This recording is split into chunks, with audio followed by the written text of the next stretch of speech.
Hello friends, welcome to my channel Hungry Mindset. இந்த வீடியோல நம்ம Rich Dad Poor Dad in Tamil by Robert Kiyosaki இந்த புக்கை பத்தி தான் பார்க்க போறோம். இந்த புக்கோட ஸ்பெஷாலிட்டி பாத்தீங்கன்னா இந்த புக் 2000 எழுதிருக்காங்க. இன்னைய வரைக்கும் இந்த புக் வந்து இன்டர்நேஷனல் பெஸ்ட் செல்லரா இருக்கு. பர்சனல் ஃபினான்ஸோட பைபிள் அப்படின்னு கூட நம்ம இந்த புக்கை சொல்லலாம். அந்த அளவுக்கு இந்த புக்ல சொல்லியிருக்க எல்லா விஷயமே வந்து ரொம்ப சூப்பரா இருக்கும். இந்த புக்கை நீங்க வாங்கணும்னு நினைச்சீங்கன்னா டிஸ்கிரிப்ஷன்ல இருக்க லிங்கை யூஸ் பண்ணி நீங்க வாங்கிக்கலாம். வாங்க வீடியோக்குள்ள போகலாம். ஃபர்ஸ்ட் சாப்டர்ல ஆத்தர் அவருக்கு 2 அப்பா இருக்கிறதா சொல்றாங்க. ஒருத்தர் வந்து அவரோட சொந்த அப்பா, இன்னொருத்தர் அவர் ஃப்ரெண்ட் மைக்கோட அப்பா. ராபர்ட் அண்ட் மைக் அவங்க 2 பேரும் வந்து பெஸ்ட் ஃப்ரெண்ட்ஸ். மைக்கோட அப்பா வந்து 8th ஃபெயில், ராபர்ட்டோட அப்பா வந்து PhD முடிச்சிருக்காங்க. ராபர்ட்டுக்கு ஒரு குழப்பம், யார் சொல்றதை அவர் கேட்கணும் அப்படின்னு சொல்லிட்டு. அவர் இந்த சாப்டர்ல சொல்லியிருக்க எல்லாமே வந்து அவரோட ட்ரூ ஸ்டோரி எக்ஸ்பிளைன் பண்ணியிருப்பாங்க, எப்படி அவர் பணக்காரங்க ஆவறது அப்படின்ட்டு. ஃபர்ஸ்ட் சாப்டர்ல ஆத்தர் ஏன் நம்ம பணத்தை பத்தி படிக்கணும் அப்படின்னு சொல்றாங்க. அதுக்கு அவங்க கொடுக்குற முக்கியமான ரீசன் பாத்தீங்கன்னா, ஏன்னா எந்த இன்ஸ்டியூட்லயும் உங்களுக்கு பணத்தை பத்தி சொல்லி தர மாட்டாங்க. எல்லாரும் பணத்தை எப்படி மேனேஜ் பண்றது அப்படின்னு சொல்லி தருவாங்க. பட் அந்த பணம் எப்படி ஒர்க் ஆகுது ஆர் அந்த பணத்தை எப்படி மல்டிப்ளை பண்றது அப்படின்னு சொல்லி தர மாட்டாங்க. Poor person or middle class people வந்து ஃபினான்ஷியல் ஸ்ட்ரகிளோட இருக்கிறதுக்கு ரொம்ப முக்கியமான காரணமா ஆத்தர் இதை சொல்றாங்க. நீங்க ஒரு ஸ்டாட்டிஸ்டிக்ஸ் எடுத்து பாத்தீங்கன்னா அதுல வெறும் 3% ஆஃப் தி பீப்புள் தான் பணக்காரங்களா இருப்பாங்க. மீதி இருக்க 97% ஆஃப் தி பீப்புள் வந்து அந்த 3%க்காக ஒர்க் பண்ணுவாங்க. ஆத்தர் இந்த சாப்டர்ல அவங்க 2 அப்பாவுக்கும் உள்ள கேரக்டர் டிஃபரன்ஸை பத்தி ரொம்ப சூப்பரா சொல்லியிருப்பாங்க. ஏன்னா அவங்க 2 பேரும் அவங்கவுங்க ஃபீல்ட்ல சக்சஸ்ஃபுல்லா இருக்காங்க. பட் பணம் சம்பந்தப்பட்ட ஃபீல்ட்ல 2 பேரோட பாயிண்ட் ஆஃப் வியூ வேறுபட்டு இருக்கு. அதை பத்தி அவர் சொல்லியிருப்பாங்க. அவரோட புவர் டேட் பாத்தீங்கன்னா பணம் தான் எல்லா பிரச்சனைக்கும் காரணம், பணம் இருக்கவங்கலாம் கெட்டவங்க, பணம்னா மரத்திலே காய்க்குது இப்படின்ற ஒரு மைண்ட் செட்ல இருப்பாங்க. இப்போ ஃபார் எக்ஸாம்பிள் ரோட்ல ஒரு கார் போகுதுன்னா அந்த காரை அவங்க வாங்கணும்னு நினைச்சா கூட என்னால் இந்த கார்லாம் வாங்க முடியாது, நான் எப்படி வாங்க முடியும் அப்படின்ற ஒரு நெகட்டிவ் மைண்ட் செட்டோடு இருப்பாங்க. அதனால அவர் பையனுக்கு அவர் கொடுக்குற அட்வைஸ் பாத்தீங்கன்னா, நல்லா படிச்சு நல்ல வேலைக்கு போய் நல்லா சம்பாரி, நல்ல லைஃப்ல செட்டில் ஆயிடு அப்படின்னு சொல்லுவாங்க. அண்ட் இதுக்கப்புறம் அவங்க சொல்ற இன்னொரு முக்கியமான அட்வைஸ் பாத்தீங்கன்னா, பண விஷயத்துல ரொம்ப கேர்ஃபுல்லா இரு. அண்ட் கவர்மெண்ட் இதுலயும் கொஞ்சம் கேர்ஃபுல்லா இரு. ஏன்னா கவர்மெண்ட் வந்து பணக்காரங்க கிட்ட இருந்து டாக்ஸ் எல்லாம் வாங்காம நம்மள மாதிரி ஆளுங்க கிட்ட இருந்து டாக்ஸ் வாங்குவாங்க அப்படின்ட்டு அவரோட புவர் டேட் சொல்லிட்டு இருப்பாங்க. புவர் பர்சன் மென்டாலிட்டியில இன்னும் காமனான ஒரு விஷயம் பாத்தீங்கன்னா ஜாப் செக்யூரிட்டி அப்படின்றது ஒன்று இருக்கும். நம்ம எல்லார் வீட்லயுமே வந்து சொல்லியிருப்பாங்க, நல்ல வேலைக்கு போ, வேலை தான் முக்கியம் அப்படின்ற மாதிரி சொல்லியிருப்பாங்க. ஏன்னா பணம் தான் ரொம்ப முக்கியம் அப்படின்ற, பணத்து பின்னாடி ஓடு அப்படின்ற மாதிரி சொல்லியிருப்பாங்க நம்ம வீட்டில். ஸோ இதெல்லாம் வந்து ஒரு புவர் பர்சன் மைண்ட் செட்டை குறிக்கும். நீங்க இல்லை உங்களுக்கு தெரிஞ்சவங்க ஆர் நீங்களே இந்த மைண்ட் செட்டில் இருந்தீங்கன்னா நீங்க பணக்காரங்க அப்படின்ற ஒரு ஸ்டேட் அட்டைன் பண்ண கொஞ்சம் டைம் ஆகும். ஏன்னா உங்க மைண்ட் செட்டை நீங்க மாத்தினா மட்டும்தான் உங்களால் அந்த ஸ்டேட் அட்டைன் பண்ண முடியும். அதுக்கு கொஞ்சம் டைம் ஆகும். உங்க மைண்ட் செட்டை நீங்க மாத்துறது மூலமா உங்க ஆக்ஷன் மாறும். உங்க ஆக்ஷன் மாறுறது மூலமா உங்களால பணத்தை அட்ராக்ட் பண்ண முடியும்.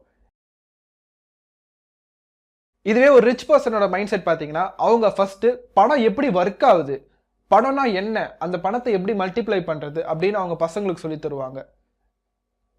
ஃபார் எக்ஸாம்பிள் நிறைய குடும்பம் வந்து பரம்பரையா பணக்காரங்களா இருப்பாங்க. அதுக்கு முக்கியமான காரணம் என்னன்னா அவங்க பசங்களுக்கு பணம் எப்படி ஒர்க் ஆகுதுன்னு சொல்லி தருவாங்க. அவங்களோட ரீசன் பாத்தீங்கன்னா, இந்த உலகம் வந்து பணத்தை நோக்கி ஓடுற உலகம். ஸோ பணம் இல்லைனா தான் இந்த உலகத்துல பிரச்சனை. அப்படி இருக்கிறதுனால அவங்க பசங்களுக்கு அவங்க நிறைய விஷயம் சொல்லி தருவாங்க. இந்த கார் எக்ஸாம்பிளுக்கே வருவோமே, இந்த கார் எக்ஸாம்பிள் ஒரு புவர் பர்சன் யோசிச்ச விதம் நம்ம பார்த்தோம். இதே ஒரு ரிச் பீப்புள்னா அந்த காரை நான் எப்படி வாங்குறது அப்படின்னு அவங்க யோசிப்பாங்க. அவங்க காரை எப்படி வாங்குறது அப்படின்னு யோசிக்கும் போது அவங்க பிரெயின் வந்து ஆக்டிவேட் ஆகும். புவர் பர்சன் கேஸ்ல அவங்க பிரெயின் வந்து அந்த இடத்தோட நின்னுரும், ஒர்க் ஆகாது. ஏன்னா அவங்க காரை வாங்கக்கூடாதுன்னு நினைச்சிட்டாங்க. பட் ரிச் பர்சன் கேஸ்ல வந்து அவங்க பிரெயின் வந்து ஒர்க் ஆக ஆரம்பிக்கும். இந்த ஐட்டமை நான் எப்படி வாங்குறது, இல்லை இந்த பொருளை நான் எப்படி வாங்குறது, அதுக்கு நான் என்ன பண்ணணும் அப்படின்ற மாதிரி அவங்க யோசிக்க ஆரம்பிப்பாங்க. அப்படின்ற மாதிரி அவங்க ஒர்க் பண்ண ஆரம்பிப்பாங்க. அண்ட் டாக்ஸ் ரிச் பர்சன் எப்படி பாக்குறாங்கன்னா, இது நான் கஷ்டப்பட்டு சம்பாரிச்ச பணம், நான் ஏன் இதை தூக்கி கவர்மெண்ட்டுக்கு தரணும் அப்படின்னு பாக்குறாங்க. ஸோ டாக்ஸ்ல இருந்து எஸ்கேப் ஆகிறதுக்கு என்னென்ன வழியோ அப்படி அந்த வழியை யூஸ் பண்ணி அவங்க வந்து போயிட்டு இருக்காங்க. இது வந்து ஒரு ரிச் பர்சனோட point of view. And rich பர்சனோட இன்னொரு முக்கியமான பாயிண்ட் ஆஃப் வியூ பாத்தீங்கன்னா, அவங்கள பொறுத்தவரை அவங்களோட ஹவுஸ் தான் இருக்கிறதுல பெரிய லைபிலிட்டி. லைபிலிட்டினா எந்த ஒரு விஷயம் உங்களோட பாக்கெட்ல இருந்து பணத்தை எடுக்குதோ அது வந்து லைபிலிட்டி. இதுவே நீங்க புவர் பர்சன் பாத்தீங்கன்னா அவங்க ஹவுஸை வந்து அவங்க அசெட் நினைச்சிட்டு இருப்பாங்க. அவங்களோட வீடு தான் அவங்களோட பெரிய சொத்து அப்படின்னு நினைச்சிட்டு இருப்பாங்க. சேம் டைம் ரிச் பர்சன் வந்து ஜாப் செக்யூரிட்டி பின்னாடி போக மாட்டாங்க. அவங்க அதை விட ஸ்கில்ஸுக்கு ரொம்ப இம்பார்ட்டன்ஸ் தருவாங்க. ஏன்னா மணின்றது ஒரு டெம்பரவரி, ஸ்கில்ஸ் வந்து பெர்மனண்டா இருக்கும். நம்ம கிட்ட ஜாபே இல்லைனாலும் நம்ம கத்துக்கிட்ட ஸ்கில்லை வச்சு நம்மளால பணம் சம்பாதிச்சிட முடியும். இது எல்லாத்துக்கும் மேல இது 2 லைன்ல சொல்லணும்னா, ரிச் பர்சன் பணத்துக்காக ஒர்க் பண்ண மாட்டாங்க, பணத்தை அவங்களுக்காக ஒர்க் பண்ண வைப்பாங்க. இதுதான் ரிச் பர்சனுக்கும் புவர் பர்சனுக்கும் உள்ள மைண்ட் செட் டிஃபரன்ஸ். இந்த ஸ்டோரியில மைக்கோட அப்பா வந்து ரிச் பர்சன் மென்டாலிட்டியில இருக்காரு, ராபர்ட்டோட அப்பா வந்து புவர் பர்சன் மென்டாலிட்டியில இருக்காரு. ஸோ ராபர்ட் யார் சொல்றதை கேட்டு பணக்காரங்களா ஆகுறாங்க அப்படின்றதும், அண்ட் அவர் பணம் சேவ் பண்ண என்னென்ன மெத்தட்ஸ் எல்லாம் யூஸ் பண்றாரு. போனஸா நான் என்ன சொல்லுவேன்னா, இந்த புக்கு வந்து யூஎஸ் பேஸ்டு புக், அதனால அவங்க சொல்லியிருக்க விஷயம்லாம் யூஎஸ்ல அப்ளை ஆகும். பட் இந்தியாவில் இந்த விஷயத்த நம்ம எப்படி அப்ளை பண்றது, எப்படி சேஞ்ச் பண்ணி அப்ளை பண்றது, ஆர் இதை நீங்க ப்ராக்டிக்கலா நீங்க அப்ளை பண்ணும்போது உங்களுக்கு என்னென்ன ப்ராப்ளம் வரும் அப்படின்ட்டு ஒரு சின்ன எக்ஸ்பெரிமெண்ட் பண்ணி பார்த்துட்டு நாங்க சொல்லுவோம். ஸோ இது வந்து ஒரு போனஸ். நான் சொல்றது எல்லாமே ஒரு சஜஷன் மாதிரி தான் இருக்கும். பிடிச்சிருந்தா நீங்க ஃபாலோ பண்ணலாம். இப்போ சாப்டர் 1ல் பார்த்தீங்கன்னா ஒரு விஷயத்த மெயினாக சொல்லியிருப்போம். Rich don't work for money, rich make money work for them அப்படின்ற ஒரு விஷயத்த சொல்லியிருப்போம். இந்த ஒரு விஷயத்த எப்படி அவங்க பண்ணுறாங்க அப்படின்றது தான் இந்த சாப்டர் 2ல் நம்ம பார்க்க போகிறோம். அதை கொஞ்சம் டீட்டெயிலாக எலாபரேட்டாக பார்ப்போம். நம்ம ஃபஸ்ட்டு சாப்டரில் நிறைய விஷயம் பேசியிருப்போம். அதை ஒரு விஷயமும் ஒரு சாப்டரில் நல்லா எலாபரேட்டாக பார்ப்போம். ராபர்ட் வந்து அவங்க அப்பா கிட்ட போய் கேட்குறாரு, அப்பா எப்படி இப்போ பணக்காரன் ஆகுறதுன்னு எனக்கு சொல்லிக் கொடுங்க அப்படின்ட்டு. அவங்க அப்பா வந்து நியூஸ் பேப்பர் படிச்சுட்டு இருக்காரு. சரி, அவங்க அப்பா உடனே கேட்குறாரு, ஏன் உனக்கு பணக்காரன் ஆகணும் அப்படின்ட்டு. கேட்ட உடனே ராபர்ட் வந்து அதுக்கு ராபர்ட் என்ன சொல்கிறாரு அப்படின்னா, அவரோட ஸ்கூலில் வந்து ஜிம்மின்னு ஒரு பையன் இருக்கான். அவங்க அம்மா வந்து எல்லாரையும் வந்து வெளியே கூப்பிட்டு போகிறாங்க பார்ட்டிக்கு, என்னையும் மைக்கையும் வந்து இன்வைட் பண்ணல, கேட்டால் நாங்கள் வந்து புவர் கிட்ஸ் அப்படின்னு சொல்லிட்டு எங்களை அவாய்ட் பண்ணிட்டாங்க அப்படின்னு சொல்கிறாரு. அதுக்கு ராபர்ட்டோட அப்பா வந்து பார்த்தீங்கன்னா, அவங்க அப்படியா சொன்னாங்க அப்படின்னு சொல்லிட்டு அவர் மட்டும் திருப்பி நியூஸ் பேப்பர் படிக்க ஆரம்பிச்சிடுறாரு. ஸோ உடனே ராபர்ட்டுக்கு வந்து ஒரு மாதிரி டிஸப்பாயிண்ட் ஆகிடுறாரு. என்னடா நம்ம அப்பா எதுவுமே சொல்லித்தர மாட்டுறாரு அப்படின்ட்டு. ஸோ இதை பார்த்து கடுப்பான ராபர்ட் வந்து திருப்பியும் கேட்குறாரு, அப்பா எனக்கு சொல்லிக் கொடுங்கப்பா எப்படி இது பண்ணுறது அப்படின்ட்டு. அதுக்கு உடனே அவங்க அப்பா வந்து ஒரு நார்மல் மிடில் கிளாஸ் பர்சன், அவங்க அப்பாவுக்கு எப்படி பணம் சம்பாதிக்கிறதுன்னு உண்மையிலே தெரியல. அதுக்கு அவங்க அப்பா என்ன ரிப்ளை பண்ணுறாரு அப்படின்னா, நீ உன்னோட மூளை யூஸ் பண்ணு, நல்ல வேலைக்கு போ, நல்லா சம்பாரி, நிறைய இது பண்ணு அப்படின்ற மாதிரி சொல்கிறாரு. ஸோ இந்த அட்வைஸை கேட்டு ராபர்ட்டும் போயிடும். அடுத்த நாள் காத்தால வந்து மைக்கும் ராபர்ட்டும் வந்து பேசுகிறாங்க.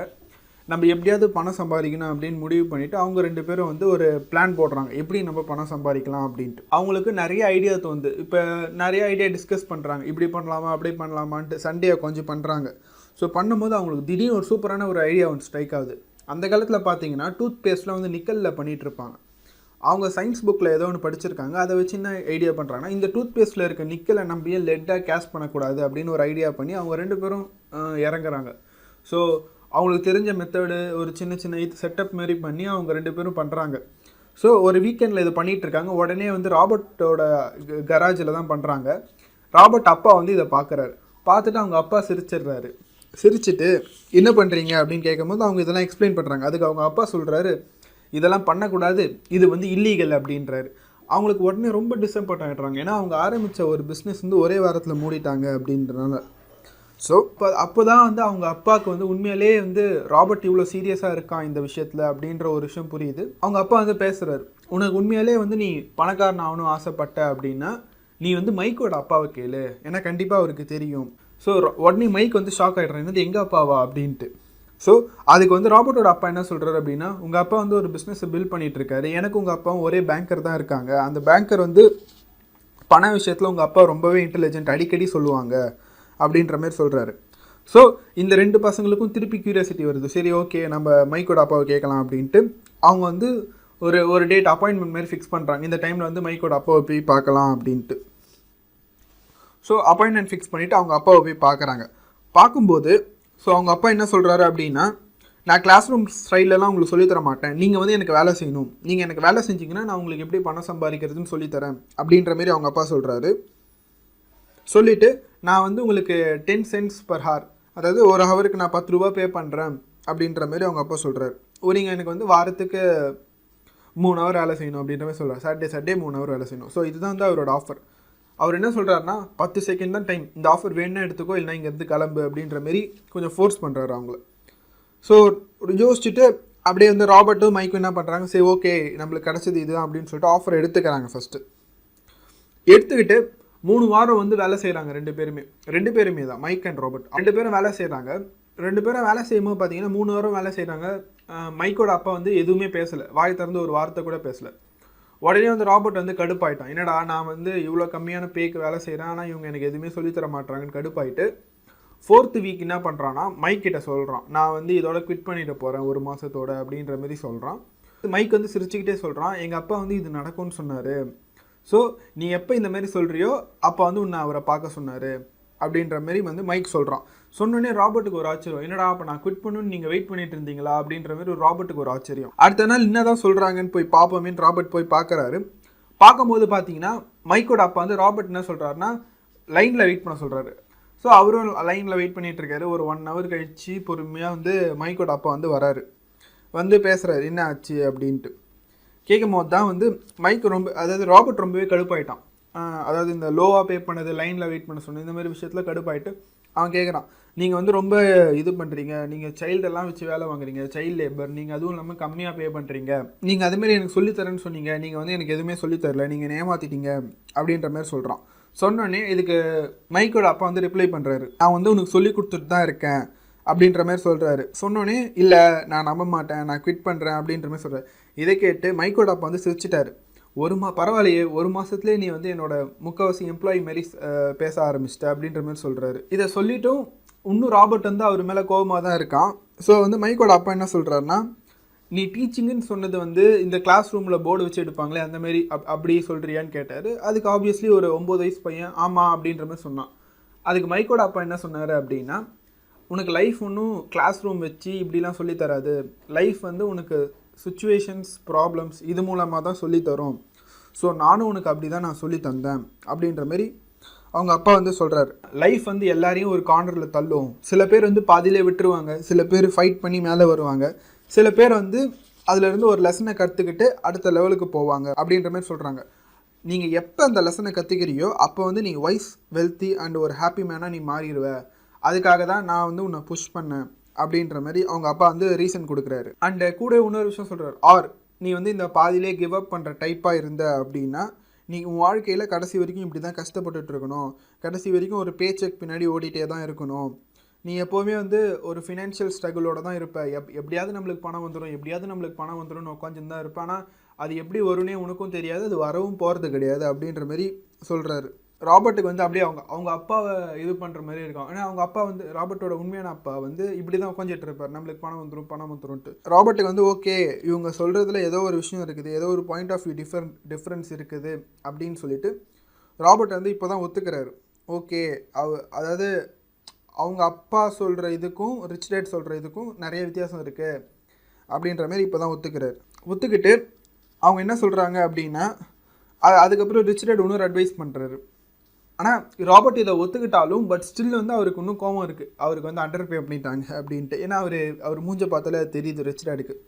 உடனே ரிச் டேட் என்ன சொல்கிறாரு அப்படின்னா, நீ முதல்ல உன்னோட பாயிண்ட் ஆஃப் வியூ மாற்றிக்கோ, உன்னோட பிரச்சனைக்கெலாம் நீ என்ன ப்ளேம் பண்ணிகிட்டு இருந்தனா நீ வந்து என்ன மாற்றணும்னு நினச்சிட்டு இருப்ப. ஆனால் உன்னால் அது முடியவே முடியாது, உன்னால் உன்னை மட்டும்தான் மாற்றிக்க முடியும். ஸோ உன்னோட பிரச்சனைக்கு நீ உன்னை மாற்றிக்க ட்ரை பண்ணி என்ன மாற்ற ட்ரை பண்ணாத அப்படின்ற மாதிரி ரிச் டேட் சொல்கிறாரு. சொன்னோன்னே தான் ராபர்ட்டுக்கு வந்து ஆக்சுவலாக இது சொன்னோன்னே ஒன்றுமே புரியல. அவரோட வயசுக்கு இது கொஞ்சம் பெரிய அட்வைஸ் தான், பட் ஸ்டில் அவருக்கு வந்து இது புரியவே இல்லை. ஸோ அதனால் அவர் கொஞ்சம் கன்ஃபியூஸ்டாக இருக்காரு. சொன்னோன்னே ராபர்ட்டுக்கு ஒன்றுமே புரியல. உடனே ராபர்ட் என்ன கேட்குறாருன்னா, எனக்கு நீங்கள் கொஞ்சம் அதிகமாச்சும் பே பண்ணுங்க அப்படின்ற மாதிரி ராபர்ட் கேட்குறாரு. கேட்டோடனே வந்து ரிச் டேட் என்ன சொல்கிறாரு அப்படின்னா, பரவாயில்லையே இப்போ வந்து நான் இதுக்கு முன்னாடி ஃபயர் பண்ண எம்ப்ளாயி மாதிரி நீ பேச ஆரம்பிச்சிட்ட, ஒன்றே இவங்களாம் நான் ஃபயர் பண்ணியிருப்பேன், இல்லை வேலையை அவங்களே குவிட் பண்ணிட்டு போயிருப்பாங்க, அவங்கள மாரி நீ பேச ஆரம்பிச்சிட்ட அப்படின்ட்டு அவங்க அப்பா சொல்கிறாரு. அதுக்கு அவங்க அப்பா கொடுக்குற ஜஸ்டிஃபிகேஷன் என்னென்னா, இந்தமாரி இருக்கிறவங்க வந்து ஒரு நாள் பணம் வரும், அந்த பணம் நம்ம பிரச்சனையை தீர்க்கும் அப்படின்னு நினச்சிட்டு இருப்பாங்க. ஆனால் அந்த பணம் வந்து எப்போவுமே அவங்க பிரச்சனையை தீர்க்காதுன்றது தான் உண்மை, ஏன்னா அவங்க மைண்ட் செட் அப்படி இருக்குது அப்படின்ற மாதிரி அவங்க அப்பா சொல்கிறாரு. உடனே ராபர்ட் வந்து க்யூரியஸ் ஆகி கேட்குறாரு, அப்போ என்ன தான் அந்த பிரச்சனையை தீர்க்கும் அப்படின்ற மாதிரி சொல்கிறாரு. உடனே வந்து மைக் அப்பா வந்து சொல்கிறாரு, உன்னோட மூளை தான் இந்த பிரச்சனையை தீர்க்கும் அப்படின்ற மாதிரி சொல்கிறாரு. சொன்னோடனே வந்து அவருக்கு ஒன்றுமே புரியல. ஒரு சின்ன பையனுக்கு எதுவுமே புரியல. அண்டு இப்போ தான் வந்து ரொம்பவே இம்பார்ட்டண்ட்டான ஒரு லெசனை வந்து மைக்கோட அப்பா ராபர்ட் கிட்ட ஷேர் பண்ணுறார். அதான் the poor and middle class work for money, the rich have money work for them அப்படின்ற மாதிரி சொல்கிறார்.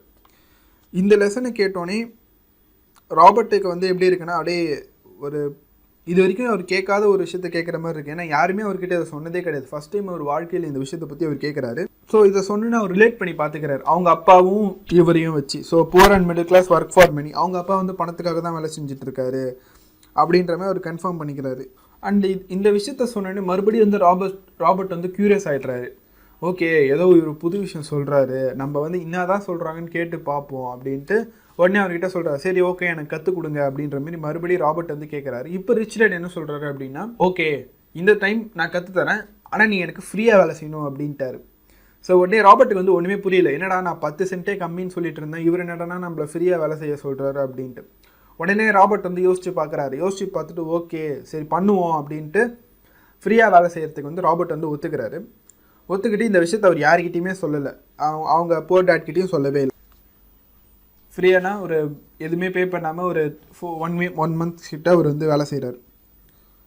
வேலை செய்யும்போது அவர் மாட்டு வேலை செஞ்சுட்டே இருக்கார். அவர் மைண்டில் அப்படியே ஒரு தாட் ஓடிட்டே இருக்கு, என்னடா நம்ம ஃபுட்பாலை விட்டுட்டோம், நம்ம வந்து 10 cents விட்டாச்சு, நம்ம எல்லாத்தையும் விட்டு நம்ம ஃப்ரீயாக வேலை செய்கிறோம், நம்மளுக்கு எதுவுமே கற்றுத்தர மாட்டாங்கன்னு ஒரு மைண்ட் ஓடிட்டே இருக்குது. பட் ஸ்டில் அவர்கிட்ட கற்றுக்கணுன்ற ஒரே இன்டென்ஷனோட அவர் வேலை செஞ்சுட்டே இருக்கார். கடைசி வாரம் பார்த்தீங்கன்னா 4th week அவங்க ரிச் டேட் வரும்போது ஓகே அவர் வந்து அவரோட சூப்பர் மார்க்கெட்டுக்கு வராரு. வந்துட்டு அவங்க அங்கே தான் 2 பசங்களும் வேலை செஞ்சுட்ருக்காங்க. உடனே அவர் வந்து ஃப்ரீசர்லேருந்து 2 ஐஸ்கிரீம் எடுத்துகிட்டு வாங்க நம்ம ஒரு ரைட் போகலாம் அப்படின்ட்டு கூப்பிட்டு 2 பேரையும் போகிறாரு. போகும்போது தான் அவங்க அப்பா வந்து ரொம்பவே இம்பார்ட்டண்டான சில விஷயங்களை பற்றி இந்த பசங்கிட்ட சொல்கிறாரு. அது என்ன விஷயம் அப்படின்னா, நீங்கள் 2 பேரும் சீக்கிரமாகவே யோசிக்க ஆரம்பிக்கணும். ஏன்னா ஃப்யூச்சரில் நீங்கள் ஒரு நல்ல வேலைக்கு போயிட்டு நல்லா படித்து இருந்தீங்கன்னா உங்கள் லைஃப் இப்படி தான் இருக்கும். நீங்கள் உண்மையிலே லைஃபோட ஒரு கிரிட்டிக்கலான ஒரு சுச்சுவேஷனில் இப்போ இருக்கீங்க. உங்கள் லைஃப் வந்து ஃப்யூச்சரில் இப்படி தான் இருக்கும். இதிலேருந்து எப்படி வெளியே வர்றது நீங்கள் இப்போவே யோசிக்க ஆரம்பிக்கணும். அவங்க அப்பா என்ன சொல்கிறாருன்னா, சப்போஸ் நீங்கள் இதை கற்றுக்கலை அப்படின்னா உங்கள் வாழ்க்கை ஃபுல்லாக நீங்கள் ஒரு எம்ப்ளாயி தான் இருப்பீங்க. ஜாப் செக்யூரிட்டின்ற ஒரு இல்யூஷனை நம்பியே உங்கள் வாழ்க்கை போகும். சப்போஸ் உங்களுக்கு இப்படி தான் லைஃப் வேணும்னா அதை நானே உங்களுக்கு தரேன்னு சொல்லிவிட்டு அவர் என்ன பண்ணுறாரு அப்படின்னா, ஸோ ஓகே நீ கேட்ட மாரி நான் 1 ஹவருக்கு உனக்கு 25 ரூபா தரேன் அப்படின்ற மாதிரி ராபர்ட் கிட்ட சொல்கிறாரு. ராபர்ட் என்ன நினச்சிக்கிறாருன்னா, அவரை கலாய்க்கிறதுக்காக சொல்கிறாரு அப்படின்ற மாதிரி நினச்சிக்கிட்டாரு. அவருக்கு வந்து அப்படியே தோணுது, நம்மளை வந்து ஓகே நம்ம கேட்டப்பே நம்மளுக்கு கிடைக்குது அப்படின்ற ஒரு ஆர்வம் வருது. ஓகே நம்ம கேட்டது நம்மளுக்கு கிடைக்குது, இன்னும் நம்ம நிறையா வேலை செய்யணும் அப்படின்ற மாதிரி ஒரு தாட் வருது. சரி ஆனால் வந்து அவர் கம்முன்னு இருக்கார். சரி ஓகே இதை ஏன் சடனாக அவர் இப்போ என்கிட்ட சொல்லணும் அப்படின்ற ஒரு தாட்டில் ஒரு கொஷின் அவர் மைண்டில் ஓடுறதுனால அவர் கம்முன்னு இருக்கார். அண்டு இவர் கவர்மெண்ட் இருக்கிறத பார்த்துட்டு ரிச் டேட் வந்து இன்னும் கொஞ்சம் ஆஃபர் அதிகப்படுறாரு. சரி ஓகே நான் 1 ஹவருக்கு வந்து உனக்கு 100 ரூபா தரேன் அப்படின்ற மாதிரி சொல்கிறாரு. அதாவது அவருக்கு ஆஃபர் ரொம்ப அதிகமாக இருக்குது. இப்போ அந்த காலத்தில் படித்தவங்களே வந்து 1 ஹவருக்கு 100 ரூபா வாங்க மாட்டாங்க, எனக்கு போய் 100 ரூபாவா அப்படின்னு ரொம்ப அதிகமாக இருக்கவே இவர் வந்து கம்முன்னு ஆகிட்டார். ஓகே ஃபைனலாக ரிச் டேட் என்ன சொல்கிறாருன்னா, சரி ஓகே நான் 1 ஹவருக்கு உனக்கு 200 ரூபா தரேன் அப்படின்றாரு. ஓகே ராபர்ட்டுக்கு வந்து இப்போ புரிஞ்சிடுச்சு, ஓகே இவர் நம்மளை ஏதோ டெஸ்ட் பண்ணுறாரு, இவர் வந்து சும்மா விளையாட்டுக்கு தான் சொல்கிறாரு அப்படின்ட்டு. ஸோ ஓகே 2 பேரும் கம்முனே இருக்காங்க, ராபர்ட்டும் சரி மைக்கும் சரி. ஓகே பார்த்துட்டு இதை பார்த்துட்டு ரிச்சர் சொல்கிறாரு, ஓகே குட் பரவாயில்ல, நீங்கள் நான் நினச்சதை பெட்டராக தான் இருக்கீங்க. நான் இப்படி சொல்லும்போது மோஸ்ட் ஆஃப் தி பீப்புள் என்ன சொல்லுவாங்க அப்படின்னா, ஓகே ஃபைன் நான் இதை எடுத்துக்கிறேன் அப்படின்னு ஏதாவது ஒரு ஆஃபர் எடுத்துப்பாங்க. ஏன்னா ஹியூமனுக்கு வந்து பார்த்தீங்கன்னா ஃபியர் அண்ட் க்ரீட் அப்படின்னு 2 எமோஷன் இருக்குது, பயம் பேராசை. இந்த 2 எமோஷன் இருக்குது. இந்த 2 எமோஷன் இருக்கிறதுனால அவங்க ஏதாவது ஒன்று அக்செப்ட் பண்ணிப்பாங்க அப்படின்ற மாதிரி அவங்க அப்பா சொல்கிறாரு. அண்டு இதுக்கு அவருக்கு ஒரு எக்ஸாம்பிள் சொல்கிறாரு. ஃபஸ்ட்டு வந்து பார்த்தீங்கன்னா எல்லாருமே ஒரு பயத்தினால வேலைக்கு போக ஆரம்பிப்பாங்க. நம்மக்கிட்ட வேலை இல்லை அப்படின்ற ஒரு பயத்தினால வேலைக்கு போவாங்க. வேலைக்கு போயிட்டு கொஞ்சம் காசு உள்ளே வர ஆரம்பித்தோன்னே அவங்களுக்கு ஆசையும் வந்துடும், நம்ம இது வாங்கலாம் அது வாங்கலாம் அப்படின்ட்டு. ஸோ வர காசு அந்த ஆசைக்கு போயிடும். இதை வந்து ஃபியர் அண்ட் க்ரீட் கான்செப்ட் அப்படின்ற மாதிரி சொல்கிறாங்க. திருப்பி மாதத்தோட எண்டில் பார்த்தீங்கன்னா கையில் காசு இருக்காது, திருப்பி அடுத்த மாதம் வேலைக்கு போகணும் பயம் வந்துடும், திருப்பி அடுத்த மாதம் டிசையர் வரும். ஸோ இது ஒரு சைக்கிள் மாரி போய்கிட்டே இருக்கும். இது தான் வந்து ஆத்தர் வந்து ரேட் ரேஸ் அப்படின்ற மாதிரி சொல்கிறாங்க. அண்டு இது ரொம்ப ப்ரிடாமினண்ட்டான இருக்கிற ஒரு விஷயம் தான் இது. இந்த இஎம்ஐ காட்டுறவங்கலாம் பார்த்தீங்கன்னா இந்த விஷயம் கண்டிப்பாக இருக்கும். ஒரு ஃபஸ்ட்டுக்கு நம்ம கையில் எதுவும் இருக்காது, ஒரு பயத்தில் வேலைக்கு போவாங்க. கொஞ்சம் இன்கம் கையில் வர ஆரம்பித்தோடனே அந்த இன்கம் வச்சு இஎம்ஐயில் ஏதாவது ஒரு ப்ராடக்ட் வாங்கிடுவாங்க. அப்புறம் இஎம்ஐ கட்டணும் அப்படின்ற ஒரு விஷயத்துக்காகவே வந்து அவங்க வாழ்க்கை ஃபுல்லாக வந்து ஓடுற மாரி ஆகிடும். ஸோ இது வந்து மிடில் கிளாஸில் பார்த்திங்கன்னா ரொம்பவே ப்ரிடாமினண்ட்டான இருக்கிற ஒரு விஷயந்தான் இது. அண்ட் வந்து இதை வந்து அவர் இது பண்ணுறாரு. இதுக்கு ராபர்ட்டோட அப்பா, இதுக்கு வந்து மைக்கோட அப்பா என்ன சொல்கிறாரு அப்படின்னா, இந்த குரூப்பில் இருக்க நிறைய பேர் என்ன நினைப்பாங்க அப்படின்னா, நம்மளுக்கு காசு அதிகமாக வந்தால் நம்ம ப்ராப்ளம்லாம் தீந்துடும் அப்படின்ற மாதிரி யோசிப்பாங்க. பட் ஸ்டில் அவங்களுக்கு எவ்வளோ தான் காசு வந்தாலும் அவங்க ப்ராப்ளம் தீரவே தீராது. ஏன்னா அவங்களுக்கு காசு எப்போ அதிகமாக வருதோ அப்போ அவங்க ஸ்பெண்டிங்கும் அதிகமாகிடும். ஸோ அவங்க ஒரே ஸ்டேட்டில் தான் இருந்துக்கிட்டே இருப்பாங்க. ஒரு 10,000 ரூபாய் வரும்போதும் காசு அவங்ககிட்ட கம்மியாக இருக்கிற மாதிரி தான் இருக்கும், 1 லட்ச ரூபாய் அவங்ககிட்ட வரும்போதும் காசு கம்மியாக இருக்கிற மாதிரி தான் இருக்கும். அண்ட் இதுக்கு காரணம் என்னென்னா, அவங்க வந்து என்ன நினச்சிட்டு இருக்காங்கன்னா, அவங்களோட ஜாப் வந்து ஒரு சொல்யூஷன், அதாவது ஒரு லாங் டேர்ம் ப்ராப்ளத்துக்கு வந்து அவங்க ஜாப் தான் சொல்யூஷன் அப்படின்ற மாதிரி நினச்சிட்டு இருக்காங்க. அதாவது ஒரு ஜாப் கிடச்சிட்டா நம்ம வாழ்க்கை வந்து செக்யூர்டாக இருக்கும், நம்ம யாருக்கும் இது பண்ண வேணாம் அப்படின்ற மாரி ஒரு மைண்ட் செட்டில் அவங்க இருக்கிறதுனால அவங்க அப்படி இருக்காங்க. ஆனால் உண்மையாலே பார்த்தீங்கன்னா ஒரு ஜாப் வந்து ஒரு ஷார்ட் டேர்ம் சொல்யூஷன் தான். ஒரு லாங் டேர்ம் ப்ராப்ளத்துக்கு ஷார்ட் டேர்ம் சொல்யூஷன் தான் ஒரு ஜாப். டெம்பரவரி சொல்யூஷன் தான் ஒரு ஜாப். ஆனால் ஜாப் வந்து பெர்மனன்ட் சொல்யூஷன் கிடையாது. நிறைய பேர் அந்த பெர்மனன்ட் சொல்யூஷன் அப்படின்னு நினைக்கிறதுனால தான் அவங்க இந்த ஸ்டேட்டில் இருக்காங்க அப்படின்றத வந்து ரிச் டேட் வந்து சொல்கிறாரு. இதை வந்து அந்த பசங்களுக்கு வந்து இப்போ தான் ஓரளவுக்கு புரியுது. ஏன்னா இதை வந்து ராபர்ட் வந்து ஈஸியாக வந்து ரிலேட் பண்ணிக்கிறாரு. அவங்க அப்பா இப்படி தான் நினச்சிட்டு இருக்காரு. அவங்க அப்பா வந்து அடிக்கடி அவங்ககிட்ட அதான் சொல்லுவார், ஒரு நல்லா படித்து நல்ல வேலைக்கு போயிட்டு நல்லா செட்டில் ஆகணும் லைஃப்பில், நிறைய இன்க்ரிமெண்ட்ஸ் வரணும், நிறைய ஹார்ட் ஒர்க் பண்ண அந்த வேலையில் இன்க்ரிமெண்ட்ஸ் வரும், அதுக்கப்புறம் நீ உன் வாழ்க்கையில் சூப்பராக இருக்கலாம் அப்படின்ற மாதிரி சொல்லிட்டு இருக்காரு. ஒரு அப்பா இப்படி சொல்கிறாரு, இன்னொருத்தர் வந்து அதுக்கு அப்படியே கம்ப்ளீட்டாக ஆப்போசிட்டாக சொல்கிறாரு. ஸோ இதெல்லாம் சொன்னோடனே தான் ராபர்ட்டுக்கு வந்து புரிய ஆரம்பிக்குது. சரி ஓகே, அப்படின்னா இவங்க போகிற ரூட்டில் ஏதோ ஒரு விஷயம் இருக்குது, நம்ம தான் இது பண்ணோம் அப்படின்ட்டு. இதெல்லாம் சொல்லி முடிச்சோன்னே தான் மைக்கோட அப்பா வந்து இதுக்கு உண்மையான ஒரு ரீசன் சொல்கிறாரு. இவ்வளோ பெரிய பிரச்சனை இருக்குல்ல, இதுக்கு என்ன தான் காரணம்னு உனக்கு தெரியுமா அப்படின்ற மாதிரி கேட்குறாரு. கேட்கும் போது தான் வந்து அவர் சொல்கிறார், இதுக்கு உண்மையான காரணம் பார்த்தீங்கன்னா இக்னோரன்ஸ். ஸோ அவங்க அப்பா என்ன சொல்கிறாருன்னா, ஃபினான்ஷியல் நாலேஜில் இருக்க அறியாமை தான் இதுக்கெல்லாம் காரணம் அப்படின்னு பாயிண்ட் பண்ணுறாரு. சொல்லிவிட்டு நீங்கள் வந்து ஒரு மணி எப்படி மேனேஜ் பண்ணுறது அப்படின்னு கற்றுக்கிட்டா தான் உங்களால் இந்த பிரச்சனையிலேருந்து வெளியே வர முடியும். ஸோ அதை கற்றுக்கோங்க, அதை நான் வந்து சொல்லித்தரேன் அப்படின்னு சொல்லிவிட்டு அவங்க ட்ரிப்பு முடிச்சுட்டு திருப்பி வராங்க. வந்தவுடனே அவங்க அப்பா அவங்கள ஷாப்பில் விட்டுட்டு அவர் திருப்பி கிளம்பிடுறாரு. இவங்க திருப்பி ஒர்க் பண்ண ஆரம்பிக்கிறாங்க. இப்படியே ஒர்க் பண்ண கொஞ்ச நாள், இன்னொரு 1 மாதம் அப்படியே ராபர்ட் இப்படி ஒர்க் பண்ண ஆரம்பிக்கிறாரு. ஒர்க் பண்ணும்போது தான் அவர் ஒரு விஷயத்தை நோட் பண்ணுறாரு. என்ன விஷயம் அப்படின்னா, அந்த ஷாப் மேனேஜர் பார்த்தீங்கன்னா ஒரு காமிக் புக்கில் இருக்க கூப்பனை மட்டும் எடுத்துகிட்டு இருக்காங்க. எடுத்துகிட்டு காமிக் புக்கெலாம் தூக்கி போட்டுட்ருக்காங்க. உடனே வந்து ராபர்ட் போய் கேட்குறாரு, என்ன பண்ணுறீங்க அப்படின்ட்டு. அதுக்கு அந்த மேனேஜர் என்ன சொல்கிறாங்க அப்படின்னா, இந்த கூப்பனை கொடுத்தா எங்களுக்கு டிஸ்கவுண்ட் கிடைக்கும் அப்படின்னு சொல்லிட்டு இந்த காமிக் புக்கெலாம் நாங்கள் தூக்கி போட்டுருவோம் அப்படின்ட்டாங்க. உடனே ராபர்ட் வந்து அவங்கக்கிட்ட ரெக்வஸ்ட் பண்ணி இந்த காமிக் புக்கை நான் வச்சுக்கலாமா அப்படின்னு கேட்குறாங்க. சின்ன பையன் அப்படின்றதுனால அவங்களும் சரி ஓகே நீ வச்சுக்கோ அப்படின்றாங்க. நான் யார்கிட்டையும் விற்கக்கூடாது அப்படின்னு சொல்லிட்டு ஒரு கண்டிஷனோட வச்சுக்க சொல்கிறாங்க. சரி ஓகே. உடனே ராபர்ட் என்ன பண்ணுறாரு அப்படின்னா, ஒரு மாதம் என்ன பண்ணுறாருன்னா இந்த புக்கெல்லாம் கலெக்ட் பண்ணுறாரு. இந்தமாரி யார்கிட்ட அவரால் கலெக்ட் பண்ண முடியும் எல்லாருக்கிட்டையும் கலெக்ட் பண்ணி ஒரு மாதத்தில் வந்து ஒரு கராஜில் லைப்ரரி மாரி ஓப்பன் பண்ணுறாரு, காமிக் லைப்ரரி மாரி. அந்த டைமில் பார்த்தீங்கன்னா ஒரு காமிக் புக் 10 ரூபாய் இருக்குது அப்படின்னா அவர் ஜஸ்ட் ₹1 சார்ஜ் பண்ணுறாரு. ஸோ ஒரு காமிக் புக்குக்கு வந்து ₹1. நீங்கள் வந்து 1 ஹவர் எது வேணால் படிச்சுக்கலாம் அந்த டைமில். ஸோ வந்து ஒரு ஸ்டூடெண்ட்டுக்கு வந்து ₹1 ரொம்பலாம் அப்போயே ரொம்ப சின்ன காசு தான். ஸோ ஒரு ஸ்டூடெண்ட் வந்து ₹1 பே பண்ணி 1 ஹவர் படிச்சுக்கலாம். நம்ம வந்து 10 காமிக் புக் வாங்குற இதை வச்சு நம்ம 10 காமிக் புக் இது பண்ணிக்கலாம் அப்படின்ற ஒரு மைண்ட் செட்டில் நிறைய பேர் நிறைய காமிக் புக் இருக்குது. ஸோ வந்து படிக்கலான்ட்டு ஒரு ஆர்வத்தில் 1 ஹவருக்கு ₹1 சார்ஜ் பண்ணுறாரு. ஸோ ஒரு கராஜில் இது பண்ணிவிட்டு அவங்க சிஸ்டரையே வந்து இதுக்கு இன்சார்ஜ் மாதிரி போட்டுட்டு அவர் பண்ணுறாரு. பண்ணும்போது இதை லான்ச் பண்ணுறாரு. அவர் ஸ்கூலில் நல்லா பாப்புலர் ஆகுது, வெளி ஸ்கூலில் நல்லா பாப்புலர் ஆகுது, அதுமாதிரி ஒரு ஸ்கூலில் பாப்புலர் ஆகி நல்லா ஃபேமஸ் ஆகுது. அவருக்கு உடனே கொஞ்சம் காசு வர ஆரம்பிக்குது. உடனே அவர் யோசிக்கிறார், ஓகே இது நல்லா தான் இருக்குது அப்படின்ட்டு ராபர்ட் வந்து இதை கொஞ்சம் கொஞ்சமாக டெவலப் பண்ணுறாரு. ஸோ அவருக்கும் ஒரு சின்ன கேஷ் ஃப்ளோ வந்துகிட்டே இருக்குது இதிலேருந்து. அவர் உடனே ஒரு ஆச்சரியப்படுறாரு, ஓகே நம்ம இது வந்து நல்ல மெத்தட் அப்படின்றாரு. உடனே வந்து அடுத்த ஒரு ப்ராப்ளம் வந்து இதாகுது. ஸோ வேறு ஒரு ஸ்கூல் பையன் கூட பிரச்சனை ஆகிட்டு இந்த பிஸ்னஸ் வந்து ஷட் டவுன் பண்ணுற மாதிரி ஆகுது. அதுதான் அவரோட ரெண்டாவது பிஸ்னஸும் ஷட் டவுன் ஆகுது. சின்ன பையன் தான், பட் ஸ்டில் அவரோட டெக்னிக்கலி இது அவரோட 2வது பிஸ்னஸ், இதுவும் ஷட் டவுன் ஆகுது. பண்ணிட்ட உடனே இந்த ஐடியா வந்து அவர் போய் ரிச் டேட் கிட்ட சொல்கிறார். இப்போ ரிச் டேட்டுக்கு வந்து ஒரே ஆச்சரியம் ஆக்சுவலி. பரவாயில்ல, நம்ம சொன்ன விஷயத்தை இவங்க கரெக்டாக புரிஞ்சுக்கிட்டாங்க அப்படின்ட்டு ரிச் டேட் வந்து உடனே இது பண்ணுறாரு, பாராட்டுறாரு. ஓகே ஃபைன், இதுதான் விஷயம், இப்படி தான் பணத்தை வந்து உங்களுக்காக நீங்கள் வேலை செய்ய வைக்கணும். இதனால தான் நான் வந்து உங்களை ஃப்ரீயாக வேலை செய்ய சொன்னேன். நான் உங்களை ஃப்ரீயாக வேலை செய்ய சொன்னதுனால நீங்கள் வந்து அந்த டைம் நீங்கள் ஃப்ரீயாக வேலை செஞ்சீங்க. ஸோ உங்களுக்கு வேறு சோர்ஸ் கிடையாது. அதாவது உங்களை ஒரு கார்னரில் வந்து புஷ் பண்ணால் தான் நீங்கள் அதிலேருந்து ஏதாவது ஒரு லெசனை கற்றுப்பீங்க அப்படின்ட்டு ரிச் டேட் வந்து இதை முடிக்கிறாரு. சாப்டர் 3 வந்து பார்த்தீங்கன்னா ஃபினான்ஷியல் லிட்ரஸி. அது என்னடா அது ஃபினான்ஷியல் லிட்ரஸி அப்படின்னு கேட்டிங்கன்னா, நம்ம நிறைய இடத்துல வந்து பார்த்துருப்போம். பணக்காரங்களாகிட்டே போவாங்க, ஏழை வந்து இன்னும் ஏழை ஆகிட்டே போவாங்க, மிடில் கிளாஸ் வந்து அப்படியே இருப்பாங்க. ஸோ அப்போ பணக்காரங்களுக்கு தெரிஞ்ச ஏதோ ஒரு விஷயம் பார்த்தீங்கன்னா மிடில் கிளாஸ் அண்டு புவர் பீப்புளுக்கு வந்து தெரியாமல் இருக்கும். அது என்ன விஷயம் அப்படின்றது தான் இந்த வீடியோவில் நம்ம பார்க்க போகிறோம். இதுக்கு ஒரு எக்ஸாம்பிளில் இருந்து நான் ஆரம்பிக்கலாம். நம்ம வீட்டில் அடிக்கடி சொல்கிற ஒரு விஷயம் என்னென்னு பார்த்தீங்கன்னா, நீ வந்து நிறைய பணம் சம்பாரி, நல்ல வேலைக்கு போ, நிறைய சம்பாரி அப்படின்ற மாதிரி எல்லார் வீட்லேயும் சொல்கிற ஒரு காமனான அட்வைஸ். ஆனால் ஆத்தர் என்ன சொல்கிறாரு அப்படின்னா, நீங்கள் எவ்வளோ சம்பாதிக்கிறீங்க அப்படின்றது முக்கியமே கிடையாது, நீங்கள் எவ்வளோ சேர்த்து வைக்கிறீங்க அப்படின்றது தான் முக்கியம். இப்போ சில பேர் பார்த்தீங்கன்னா 10,000 சம்பாதிப்பாங்க, 5,000 சேர்த்து வைப்பாங்க. சில பேர் பார்த்தீங்கன்னா 30,000 சம்பாதிச்சுட்டு 5,000 கூட சேர்த்து வைக்காமல் இருப்பாங்க.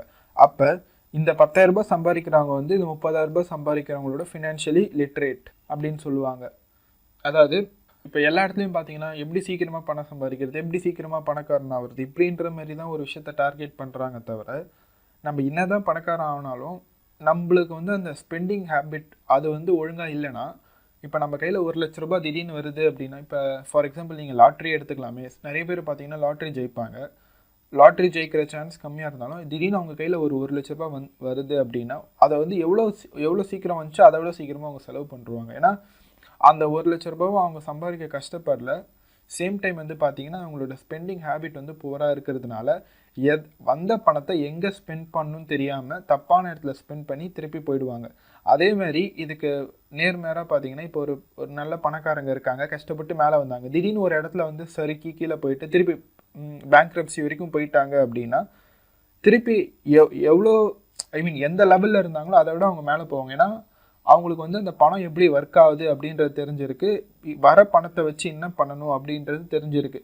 இதுக்கு நல்ல எக்ஸாம்பிள் அப்படின்னு பார்த்தீங்கன்னா ரிச்சர்ட் பிரான்சன் சொல்லலாம் அண்ட் ஈலான் மஸ்க். இவங்க எல்லாருமே வந்து பேங்க்ரப்சி வரைக்கும் போயிட்டு ஜஸ்ட் மிஸ்ல எஸ்கேப் ஆகி திருப்பி வந்து பழைய நிலைமைக்கு வந்தவங்க தான். சரி, அப்படி என்னதான் அந்த ஒரு விஷயம் அப்படின்னு கேட்டிங்கன்னா, difference between asset and liability. ஒரு ஆசெட்னா என்ன, லைபிலிட்டினா என்ன அப்படின்றது தான் ஃபர்ஸ்ட் லெசன். இது தான் நம்ம ப்ரிடாமினண்ட்டாக புரிஞ்சுக்கணும். ஏன்னா ஒரு பணம் எப்படி ஒர்க் ஆகுது அப்படின்னு நம்ம தெரிஞ்சுக்கணும்னா முதல்ல நம்மளோட அசெட்னா என்ன, நம்மளோட லைபிலிட்டினா என்ன அப்படின்னு தெரிஞ்சுக்கணும். ஆசெட்னா எதுவும் கிடையாது, சொத்துனா ஆசெட்டு, செலவுனா லைபிலிட்டி அப்படின்னு சொல்லலாம். ஸோ சிம்பிளாக சொல்லணும் அப்படின்னா ஆசெட்னா என்னென்னா, உங்கள் பாக்கெட்டுக்கு எது பணத்தை கொண்டு வருதோ அது ஆசெட், உங்கள் பாக்கெட்லேருந்து எது பணம் எடுக்குதோ அது வந்து லைபிலிட்டி. சரி, இது நான் ஒரு எக்ஸாம்பிள் வச்சு சொன்னால் இன்னும் ரொம்ப ஈஸியாக புரியும். பிக் இண்டியன் ட்ரீம் வச்சு நான் சொல்கிறேன். இந்தியாவில் இருக்க முக்கால்வாசி பேரோட பெரிய கனவு பார்த்தீங்கன்னா தனக்குன்னு சொந்தமாக ஒரு வீடு வாங்குறது தான் அவங்களோட பெரிய கனவே. ஆனால் இந்த வீடு ஒரு லைபிலிட்டி அப்படின்றது இங்கே இருக்க பாதி பேருக்கு தெரியாது. லைபிலிட்டினா எதுவும் இல்லை, ஒரு வீடு பார்த்தீங்கன்னா உங்கள் பேக்கெட்லேருந்து பணம் தான் எடுக்கும். ஃபார் எக்ஸாம்பிள் வீடு வாங்குனீங்கன்னா டேக்ஸ் கட்டணும். சப்போஸ் சில பேர் கடனில் வாங்குவாங்க, அதுக்கு மோட்ரேஜ் இருக்குது. வீடு வந்து லோன் போட்டு வாங்குவாங்க. ஆர் ப்ராப்பர்ட்டி டேக்ஸ் இருக்குது, மெயின்டெனன்ஸ் டேக்ஸ் இருக்குது, வாட்டர் டேக்ஸ் இருக்குது. ஒரு வீடு உங்கள் கையில் இருக்குன்னா அதுக்கு அவ்வளோ செலவு இருக்குது. அவங்க முதல்ல வீடு வாங்குறாங்க, அடுத்து அவங்க ட்ரீம் பார்த்தீங்கன்னா அடுத்தது கார் வாங்கணும் அப்படின்னு நினைப்பாங்க. ஒரு காரும் பார்த்தீங்கன்னா ஒரு லைபிலிட்டி தான். ஒரு காரை வச்சுட்டு நம்ம என்ன பண்ண முடியும், மிஞ்சி போனால் அந்த காரை வச்சுட்டு நம்ம பெட்ரோல் போட்டு இல்லை அந்த காருக்கு டேக்ஸ் கட்டுவோம், மோட்ரேஜ் மாதம் மாதம் மெயின்டெனன்ஸ், அந்தமாரி ஒரு காரும் வந்து லைபிலிட்டி தான். ஸோ நம்ம சொசைட்டி அப்படி தான் டிசைன் ஆகிருக்கு. நீங்கள் நல்லா படித்து நல்ல வீடு வாங்கணும், கார் வாங்கணும், இது வாங்கணும், அது வாங்கணும்னு சொல்லுவாங்க. அவங்க சொல்கிற எல்லாமே பார்த்தீங்கன்னா லைபிலிட்டியில் தான் வரும். அப்படி எல்லாமே உங்கள் கிட்டேருந்து செலவு பண்ணுற ஒரு விஷயமா இருக்கும்போது அப்போ எப்படி நம்ம பணக்காரங்களாக முடியும்? ஏன்னா நம்மளுக்கு வர பணத்தை எப்படி செலவு பண்ணலாம் அப்படின்றது தான் இந்த பொருள்லாம் டார்கெட் பண்ணது தவிர, இந்த பொருள் எதுவுமே நம்மளோட இன்கம் வந்து இன்க்ரீஸ் பண்ணாது. ஸோ ஆப்வியஸ்லி வந்து மிடில் கிளாஸாக தான் இருப்பாங்க. ஸோ இதுதான் ஒரு மெயின் ரீசன். அண்டு இதை இன்னும் உங்களுக்கு தெளிவாக சொல்லணும் அப்படின்னா, இது கேஷ் ஃப்ளோ சார்ட் இருக்குது. கேஷ் உங்கள் கையில் வர காசு எப்படி ஃப்ளோ ஆகுது அப்படின்றது நீங்கள் ஒரு சார்ட்டு போட்டு பார்த்தீங்கன்னா உங்களுக்கு ஈஸியாக தெரியும். வாயில் புரியாது எங்கே போகுது எப்படி போகுது அப்படின்ட்டு. இதை ஒரு சார்ட் போட்டு பார்த்தீங்கன்னா ஈஸியாக புரியும். இந்த சார்ட்டில் பார்த்தீங்கன்னா 4 காலம் வரும். ஃபஸ்ட்டு காலம் வந்து பார்த்தீங்கன்னா இன்கம், செகண்ட் காலம் வந்து எக்ஸ்பென்ஸ், தேர்டு காலம் வந்து ஆசெட், ஃபோர்த்து காலம் வந்து லைபிலிட்டி. ஸோ இப்போ எல்லாரோட கேஷ் ஃப்ளோ பேட்டர்ன் எப்படி இருக்குது அப்படின்றது பார்ப்போம். ஸோ ஒரு லோவர் மிடில் கிளாஸ் பர்சனோட கேஷ் ஃப்ளோ பேட்டர்ன் எப்படி இருக்குன்னு பார்ப்போம். முதல்ல ஜாபுக்கு போவாங்க. ஜாபுக்கு போயிட்டு அவங்களுக்கு வர இன்கம் வரும். அந்த இன்கம் என்ன பண்ணணும்னா அவங்க செலவுக்கு போயிடும். அதாவது ஃபுட்டு, டேக்ஸஸ், ரெண்ட்டு, க்ளாத்ஸு, அதுக்கப்புறம் இந்த டிரான்ஸ்போர்ட்டேஷன், ஃபண்ட், இந்தமாரி சில விஷயத்துக்கு வந்து அவங்க வர இன்கம் ஃபுல்லாக இதிலே செலவாயிடும்.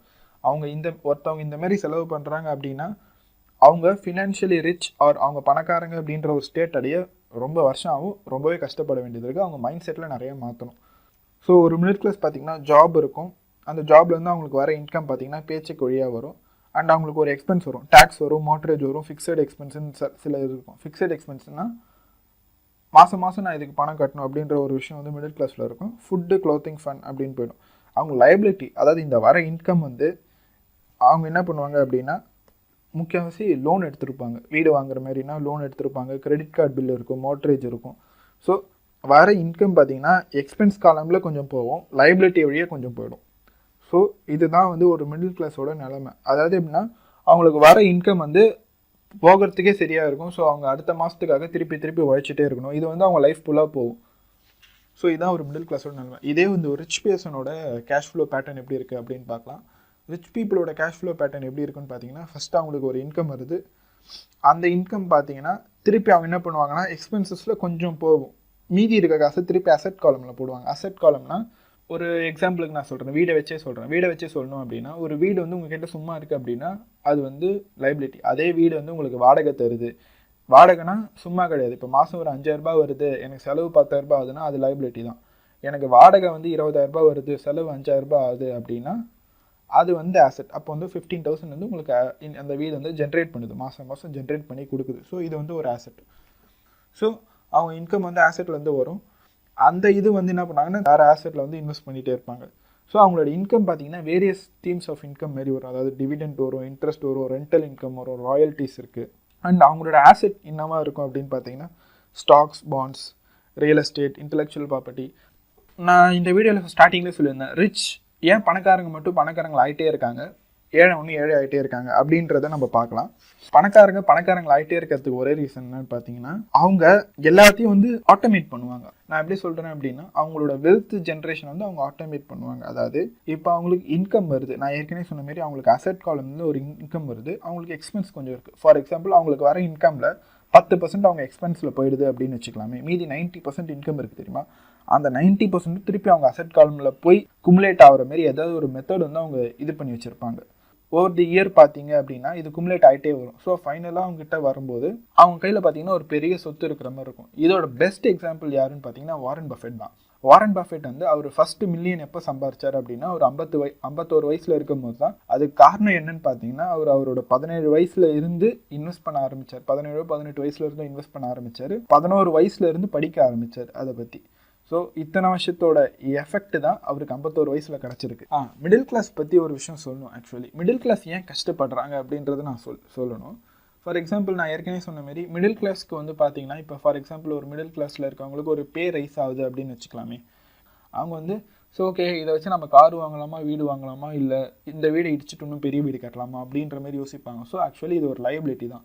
ஸோ எப்போ அவங்களோட இன்கம் இன்க்ரீஸ் ஆகுதோ அப்போ அவங்களோட எக்ஸ்பென்ஸும் இன்க்ரீஸ் ஆகுது, லைபிலிட்டி இன்க்ரீஸ் ஆகுது. அப்படி இருக்கு, எக்ஸ்பென்ஸ் இன்க்ரீஸ் ஆகுதுன்னா இப்போ பெரிய வீடு கட்டினாங்கன்னா டேக்ஸ் அதிகமாக கட்ட போகிறாங்க. ஸோ எக்ஸ்பென்ஸ் இன்க்ரீஸ் ஆகுது, ஸோ அவங்க லைபிலிட்டி இன்க்ரீஸ் ஆகுது.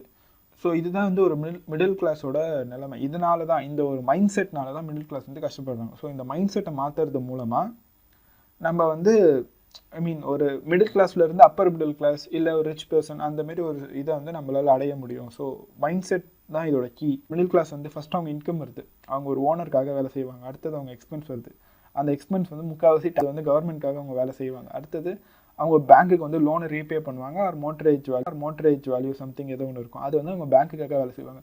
ஒரு மிடில் கிளாஸோட நிலைமை பார்த்தீங்கன்னா இந்த 3 பேரில் யாருன்னா ஒரு ஆளுக்காக வேலை செஞ்சு அவங்க வாழ்க்கை வந்து ஓடுது. ஸோ இதுதான் ஒரு மிடில் கிளாஸோட நிலைமை. இது வந்து நான் அவங்க மேலே இருக்க தப்பு அப்படின்றதுக்காக சொல்கிறதுக்கு இல்லை, இது வந்து ஒரு சின்ன மைண்ட் செட் தான். அவங்களுக்கு சொல்லி கொடுத்த விஷயம் இப்படி தான், இதுதான் கரெக்ட் அப்படின்றது யாருமே அவங்களுக்கு சொல்லலை. அவங்களுக்கு சொன்ன விஷயம் இதுதான். சப்போஸ் இந்த விஷயம் உங்களுக்கு கரெக்ட் அப்படின்னு தோணுச்சுன்னா இந்த வீடியோவை ஷேர் பண்ணுங்கள், மேபி இது அவங்களுக்கு ஹெல்ப்ஃபுல்லாக இருக்கலாம். அடுத்த வீடியோவில் என்ன பார்ப்போம் அப்படின்னா, மைண்ட் யுவர் ஓன் பிஸ்னஸ் அப்படின்ற ஆத்தர் சொல்கிறார். அவர் என்ன சொல்கிறாரு, ஸோ சாப்டர் 4ல் ஆத்தர் என்ன சொல்ல வராரு அப்படின்னா, mind your own business. So இந்த சாப்டரோட கோர் கான்செப்ட் என்ன சொல்கிறாங்க அப்படின்னா, செகண்ட் சோர்ஸ் ஆஃப் இன்கம், கான்ஸ்டன்டான செகண்ட் சோர்ஸ் ஆஃப் இன்கம் இருந்தால் தான் ஃபினான்ஷியலி ஃப்ரீ அப்படின்ற ஸ்டேட்டை நீங்கள் அடைய முடியும். ஆர் ஒரு சோர்ஸை மட்டும் நீங்கள் நம்பி இருந்தீங்க அப்படின்னா உங்களால் ஃபினான்ஷியலி ஃப்ரீ அப்படின்ற ஸ்டேட் அடைய முடியாது அப்படின்றதான் ஆத்தர் சொல்ல வராது. ஃபினான்ஷியல் ஸ்ட்ரகிளோட முக்கியமான காரணமே வந்து ஒருத்தவங்க அவங்க வாழ்க்கை ஃபுல்லாக வேறு ஒருத்தவங்களுக்காக வேலை செஞ்சுட்டே இருப்பாங்க. இப்போ ஒருத்தவங்க வந்து ஒரு ஜாபில் இருக்காங்க அப்படின்னா, ஒரு 15 வருஷம் 20 வருஷம் அவங்க ஒரு ஜாபில் இருக்காங்க, திடீர்னு அவங்கள வெளியே போன்னு சொல்லிட்டாங்க அப்படின்னா அவங்க வாழ்க்கை ஃபுல்லாக அவங்க வேறு ஒருத்தவங்களுக்காக வேலை செஞ்சு அவங்க திடீர்னு வெளியே வந்துட்டாங்க அப்படின்னா அவங்களுக்கு சப்போர்ட் பண்ணுறதுக்கான எதுவுமே அவங்ககிட்ட இருக்காது கடைசியில். ஸோ இதுதான் ஃபினான்ஷியல் ஸ்ட்ரகிளோட முக்கியமான பிரச்சனையாக ஆத்தர் சொல்கிறாரு. ஸோ இன்றைக்கி நிலைமையில் பார்த்தீங்கன்னா எல்லாருமே வந்து ஒரு ப்ரொஃபஷ்னல் ஸ்கில்ஸை நோக்கி ஓடிட்டுருக்காங்க. நான் வந்து இந்த விஷயம் கற்றுக்கணும் அந்த விஷயம் கற்றுக்கணும் அப்படின்றத நோக்கி ஓடிட்டுருக்காங்க. ஸோ அவங்க நிறைய கற்றுக்க அவங்க என்ன ஆவாங்க அப்படின்னா, அவங்க வந்து ஒர்க் ஃபோர்ஸில் தான் என்ட்ரு ஆவாங்க. ஒர்க் ஃபோர்ஸில் ஒரு ஒர்க்கிங் லேபராக தான் இருப்பாங்க. காசுக்காக வேலை செய்கிற ஒரு நார்மலான ஆளாக தான் அவங்களால இருக்க முடியும். நீங்கள் பெரிய பெரிய டாக்டர் எடுத்துக்கிட்டாலும் அவங்களும் இது கீழே தான் வருவாங்க. அண்டு இதில் இன்னொரு முக்கியமான விஷயம் என்ன அப்படின்னு பார்த்தீங்கன்னா 90% ஆஃப் தி பீப்புள் வந்து பார்த்தீங்கன்னா மற்றவங்கள பணக்காரங்களாக்கிறதுக்காக அவங்க டைமை வந்து அவங்க ஸ்பெண்ட் பண்ணிகிட்டு இருக்காங்க. இப்போ ஒர்க் பண்ணுறாங்கன்னா அவங்க ஆப்வியஸ்லி அவங்களோட டைமை ஸ்பெண்ட் பண்ணி அவங்களோட ஓனரை வந்து பணக்காரங்க ஆக்கிட்டே இருக்காங்க. இதில் இருந்து என்ன சொல்ல வரேன் அப்படின்னா, நீங்கள் ஒர்க்கே பண்ணக்கூடாது அப்படின்ற மாரி ஒரு கான்செப்ட்டுக்கு நான் சொல்ல வரல. ஏன்னா ஃபினான்ஷியலி இந்த சொசைட்டியில் இருக்கணும் அப்படின்னா ஒரு ஒர்க்கோ இல்லை ஏதோ ஒரு சோர்ஸ் ஆஃப் இன்கமோ எல்லாருக்கும் வந்து தேவைப்படும். ஸோ முக்கால்வாசி பேருக்கு அந்த சோர்ஸ் ஆஃப் இன்கம் ஒர்க்கு அப்படின்னு இருக்கும்போது நம்ம அதை எதுவுமே பண்ண முடியாது. ஸோ இதுக்கு நம்ம என்ன பண்ணலாம் அப்படின்னா, ஒரு சைடு ஹசில், ஒரு சைடு இன்கம் வர மாதிரி ஏதாவது ஒரு விஷயத்தை வந்து ஸ்டார்ட் பண்ணலாம். டே டைமில் ஒரு ஜாப் போயிட்டே இருக்கலாம், பட் ஸ்டில் ஈவினிங் டைம்லேயோ இல்லை ஒரு பார்ட் டைம்லேயோ ஏதோ ஒரு சின்ன வேலை செஞ்சு ஏதோ ஒரு இன்கம் வர மாதிரி, அதாவது அந்த பிடிச்ச வேலையாக இருக்கணும் அந்த செய்கிற வேலை. சில பேர் வந்து பார்த்திங்கன்னா ஜாபே பிடிக்காம தான் செய்வாங்க. ஸோ இந்த பார்ட் டைமில் செய்கிற வேலையும் பிடிக்காம செய்கிறாங்க அப்படின்னா பிடிக்காத வேலை செஞ்சே வாழ்க்கை ஃபுல்லாக ஓடிடும். ஸோ அப்படி இல்லாமல் அவங்க பிடிச்ச வேலையை செஞ்சு அதுலேருந்து எப்படி காசு சம்பாதிக்கிற மாதிரி ஏதாவது ஒரு சைடு ஹசில் மாரி ஸ்டார்ட் பண்ணாங்க அப்படின்னா அது ஒரு நல்ல செகண்டரி சோர்ஸ் ஆஃப் இன்கமாக அவங்களுக்கு இருக்கும். ஸோ ஓவர் தி டைம் பார்த்திங்கன்னா இன்கேஸ் இந்த செகண்டரி சோர்ஸ் வந்து நல்லா டெவலப் ஆகுது அப்படின்னா அவங்க ப்ரைமரி ஜாபை விட்டுட்டே அவங்க இதையே வந்து ஃபுல் டைமாக கூட பார்க்கலாம். ஸோ ஆத்தர் இந்த விஷயத்துக்கு சொல்கிற சொல்யூஷன் பார்த்திங்கன்னா இதுதான். இந்த சாப்டரில் பார்த்திங்கன்னா ஆத்தர் ஒரு கதை சொல்லியிருப்பார், அதாவது மெக்டொனால்ட்ஸ் ஓனரோட கதை. மெக்டொனால்ட்ஸ் ஓனர் வந்து நம்ம எல்லோரும் வந்து மெக்டொனால்ட்ஸ் ஓனர் என்ன வேலை செய்கிறாங்க அப்படின்னு நினச்சிட்டு இருப்போம்னா அவங்க வந்து ஹாம்பர்கர் தான் விற்கிறாங்க அப்படின்ற மாதிரி நிறைய பேர் நினச்சிட்டு இருப்பாங்க. ஆனால் அவங்களோட ப்ரைமரி பிஸ்னஸ் அப்படின்னு நீங்கள் பார்த்தீங்கன்னா அது ஹாம்பர்கர் விற்கிறது கிடையாது. ஆக்சுவலாக மெக்டொனால்ட்ஸ்ன்றது ஹாம்பர்கர் அந்த ஃப்ரான்ச்சைஸ் மூலமாக அவங்க ரியல் எஸ்டேட் தான் அக்வயர் பண்ணுறாங்க. அதாவது இந்த ஃப்ரான்ச்சைஸ்குள்ளே யாரெல்லாம் என்ட்ரு ஆகுறாங்களோ அவங்களோட லேண்டும் வந்து இந்த கம்பெனிக்கு தான் சொந்தம் அப்படின்ற. ஸோ இப்போ கரண்ட்டாக world's largest single real estate owner அப்படி யாருன்னு பார்த்தீங்கன்னா மெக்டொனால்ட்ஸோட ஓனர் தான் வேர்ல்ட்ஸ் லார்ஜஸ்ட் ரியல் எஸ்டேட் வச்சுருக்காங்க. ஸோ அவங்களோட பிஸ்னஸ் பார்த்தீங்கன்னா ரியல் எஸ்டேட், அவங்களோட ஜாப் பார்த்தீங்கன்னா ஹாம்பர்கர் விற்கிறது. ஸோ ஜாபுக்கும் ஒரு பிஸ்னஸ்க்கும் உள்ள ஒரு வித்தியாசத்தை வந்து ப்ரைமரியாக அண்டர்ஸ்டாண்ட் பண்ணிக்கணும். நிறைய பேர் வந்து நீங்கள் என்ன பிஸ்னஸ் பண்ணுறீங்க அப்படின்னு கேட்டால் அவங்க செய்கிற ஜாப் சொல்லுவாங்க. நான் டாக்டராக இருக்கேன், நான் இன்ஜினியராக இருக்கேன் அப்படின்வாங்க. அது வந்து அவங்க பிஸ்னஸ் கிடையாது, அது வந்து அவங்களோட ஜாப். ஸோ இதில் ஆத்தர் சொல்கிற இன்னொரு முக்கியமான விஷயம், பிஸ்னஸ்னால் செல்ஃப் எம்ப்ளாய்டு அப்படின்ற ஒரு கான்செப்ட் இருக்குது. சில பேர் வந்து பார்த்திங்கன்னா அவங்க செய்கிற வேலையை நம்பி தான் அவங்களுக்கு காசு வரும். எதுவாக வேணா இருக்கட்டும், அவங்க ஒரு கடை வச்சுருப்பாங்க, யார் கடை வச்சாங்களோ அவங்களே உட்காந்து அதில் வேலை செஞ்சுட்டு இருப்பாங்க. ஆர் அவங்க வந்து ஒரு கிளினிக் வச்சுருப்பாங்க, இல்லை ஒரு சர்வீஸ் சென்டர் வச்சுருப்பாங்க, எப்படி வேணா இருக்கட்டும். அவங்க எவ்வளோ வேலை செய்கிறாங்களோ அதுக்கு ப்ரொபோர்ஷனேட்டாக தான் அவங்களுக்கு இன்கம் வரும். அப்படி வந்துச்சுன்னா அது வந்து பிஸ்னஸ் கிடையாது, அது வந்து ஜாப். ஏன்னா இந்த இடத்துல ஓனர் வந்து வேலை செய்கிறாங்க. ஸோ ஓனர் எப்போ வேலை செய்கிறாங்களோ அது வந்து ஜாபாக மாறிடும். பிஸ்னஸ்னால் என்னென்னா அந்த ஓனரோட ப்ரெசன்ஸ் இருக்குதோ இல்லையோ வர இன்கம் வந்து வந்துக்கிட்டே இருக்கணும், அவங்க வேலை செஞ்சாலும் சரி செய்யலைனாலும் சரி. ஸோ இதுதான் வந்து other people income other people money அப்படின்ற மாதிரி 4-hour ஒர்க் வீக்கில் வந்து டிம் ஃபெரஸ் வந்து சொல்லியிருப்பாரு. இதை பற்றி நம்ம செப்பரேட்டாக ஒரு வீடியோவில் இன்னும் டீட்டெயிலாக பார்ப்போம். ஸோ பிஸ்னஸ் இல்லாமல், ஓகே பிஸ்னஸ் அப்படின்றது எல்லாருக்கும் வராது. ஸோ பிஸ்னஸ் இல்லாமல் வேற என்ன செகண்டரி சோர்ஸ் ஆஃப் இன்கம் பண்ணலாம் அப்படின்னு பார்த்தீங்கன்னா இவங்க புக்கில் என்ன கொடுத்துருக்காங்க அப்படின்னா stocks, bond, mutual fund, real estate, royalties, intellectual properties. இது எல்லாமே நம்ம கேள்விப்பட்டிருப்போம். இந்த இன்டெலெக்சுவல் ப்ராப்பர்ட்டிஸ் என்னன்னு பார்த்தீங்கன்னா இந்த மியூசிக் ஆல்பம், இப்போ கூட ரீசெண்ட் இளையராஜா இஷ்யூலாம் போச்சு, அவர் பாட்டுக்கு அவர் காசுலாம் கேட்டிருப்பார். ஸோ இதெல்லாம் பார்த்தீங்கன்னா இன்டெலெக்சுவல் ப்ராப்பர்ட்டிஸில் தான் வரும். ஸோ ராயல்ட்டிஸ்லாம் இருக்குது. இப்போ ஏதாவது ஒரு விஷயத்துக்கு நீங்கள் ராயல்ட்டி வச்சுருக்கீங்க அப்படின்னா அது யார் பண்ணாலும் உங்களுக்கு வந்து அமௌண்ட் தர மாதிரி இருக்கும். இது எல்லாத்தையும் சொல்லிட்டு ஆத்தர் திரும்பவும் ஸ்ட்ரெஸ் பண்ணுற ஒரு விஷயம் என்னன்னு பார்த்தீங்கன்னா நீங்கள் எதை லவ் விரும்புகிறீங்களோ அதை பண்ண சொல்கிறாரு. ஐ மீன் ஒரு பிஸ்னஸ் பண்ணணும் அப்படின்ற ஒரு சேக்காக இதை பற்றி ஒரு நாலேஜே இல்லாமல் பிளண்ட்டாக போய் அதில் வந்து இறங்கக்கூடாது. ஸோ உங்களுக்கு தெரிஞ்ச விஷயத்த இல்லை உங்களுக்கு நல்லா வர விஷயத்த நீங்கள் சைடஸ் எல்லாம் ஆரம்பிக்கணும். அப்படி ஆரம்பித்தாதான் அதில் வர ஸ்ட்ரகிள்ஸ் எல்லாம் உங்களால் ஓவர் கம் பண்ண முடியும். ஸோ அப்போ ஆப்வியஸ்லி நம்மளுக்கு பிடிக்காத விஷயம் ஒன்று செஞ்சுட்டு இருக்கும்போது அதில் கஷ்டம் நிறையா இருந்துச்சுன்னா இதனால் இது இவ்வளோ கடுப்பாக இருக்குன்னு தூக்கி போட்டு போயிடுவோம். ஸோ அதில் வர ஸ்ட்ரகிள்ஸை வந்து தாண்டி வர முடியாது. ஆத்தர் என்ன சொல்கிறாரு அப்படின்னா உங்களுக்கு பிடிச்ச விஷயத்த வந்து சைடஸ் எல்லாம் செய்யுங்க, டே டைம் ஜாபாக விடாதீங்க, சைடஸ் எல்லாம் பண்ணுங்கள், அதுலேருந்து எப்படி ஒரு சோர்ஸ் ஆஃப் இன்கம் ரெடி பண்ணுறதுன்னு பாருங்கள் அப்படின்ற மாதிரி ஆத்தர் சொல்கிறார். அண்டு ஆத்தர் இதில் இன்னொரு விஷயம் என்ன சொல்கிறாரு அப்படின்னா நிறைய பேர் பார்த்தீங்கன்னா ஒரு செகண்ட் இன்கம் வந்தோடனே அந்த செகண்ட் இன்கம் வந்து திருப்பி இன்வெஸ்ட் பண்ணுவாங்க. அவங்க இன்வெஸ்ட் பண்ணுறது பார்த்தீங்கன்னா காரு அந்தமாரி நிறையா லக்ஸுரிஸில் வந்து இன்வெஸ்ட் பண்ணுவாங்க. நம்மளுக்கு காசு வர ஆரம்பிச்சிருச்சு அப்படின்னு அவங்க லக்ஸுரிஸ் போவாங்க. ஸோ அப்போ ஆப்வியஸ்லி அந்த லக்ஸுரி வந்து அவங்களுக்கு திரும்பவும் எதுவும் தராது. அது லக்ஸுரின்றது ஆத்தர் எப்படி டிஸ்கிரைப் பண்ணுறாரு அப்படின்னா ரிச் பீப்புள் வந்து ஒரு லக்ஸுரி வந்து கடைசியாக தான் வாங்குவாங்க, ஒரு புவர் பர்சன் வந்து ஃபஸ்ட்டே வந்து ஒரு லக்ஸுரி வாங்குவாங்க. அதாவது அவங்க லக்ஸுரியை நோக்கி தான் அவங்க போவாங்க. அண்டு ஆத்தர் இதை இன்னும் ப்ரிசைஸாக எப்படி சொல்கிறாரு அப்படின்னா ஒரு லக்ஸுரி வந்து அவங்க நல்ல ஆசெட்டில் இன்வெஸ்ட் பண்ணதுக்கான ரிவார்டு அப்படின்ற மாதிரி சொல்கிறாரு. நிறைய பணக்காரங்க பார்த்தீங்கன்னா முக்கால்வாசி லக்ஸுரி வந்து ஃப்ரீயாக வாங்குவாங்க, அவங்க டேக்ஸ் பெனிஃபிட்காக வாங்குவாங்க. இந்த சாப்டரில் ஆத்தர் என்ன சொல்ல வராரு அப்படின்னா, ஏன் பணக்காரங்க கம்மியாக டேக்ஸ் கட்டுறாங்க, ஏன் மிடில் கிளாஸ் பீப்புள் வந்து நிறைய டேக்ஸ் கட்டுறாங்க, எப்படி கம்மியாக டேக்ஸ் கட்டலாம் அப்படின்றது தான் ஆத்தர் டீட்டெயில் தான் சொல்லியிருப்பாரு. ஸோ நம்ம சாப்டருக்குள்ளே போகிறதுக்கு முன்னாடி டேக்ஸோட ஹிஸ்ட்ரியை பற்றி லைட்டாக தெரிஞ்சுக்கலாம். ஃபஸ்ட்டு பார்த்தீங்கன்னா டேக்ஸ் அப்படின்ற ஒரு விஷயம் வந்து கிடையவே கிடையாது. வார் டைமில் மட்டும்தான் கலெக்ட் பண்ணுவாங்க. லேட்டர் கவர்மெண்ட் வந்து பார்த்தீங்கன்னா நாங்கள் பணக்காரங்க கிட்டேருந்து காசு எடுத்து ஏழைங்களுக்கு தர போகிறோம் அப்படின்னு சொல்லிட்டு பணக்காரங்களுக்கு மட்டும்தான் டேக்ஸ் அப்படின்ற ஒரு விஷயம் வந்து வச்சாங்க.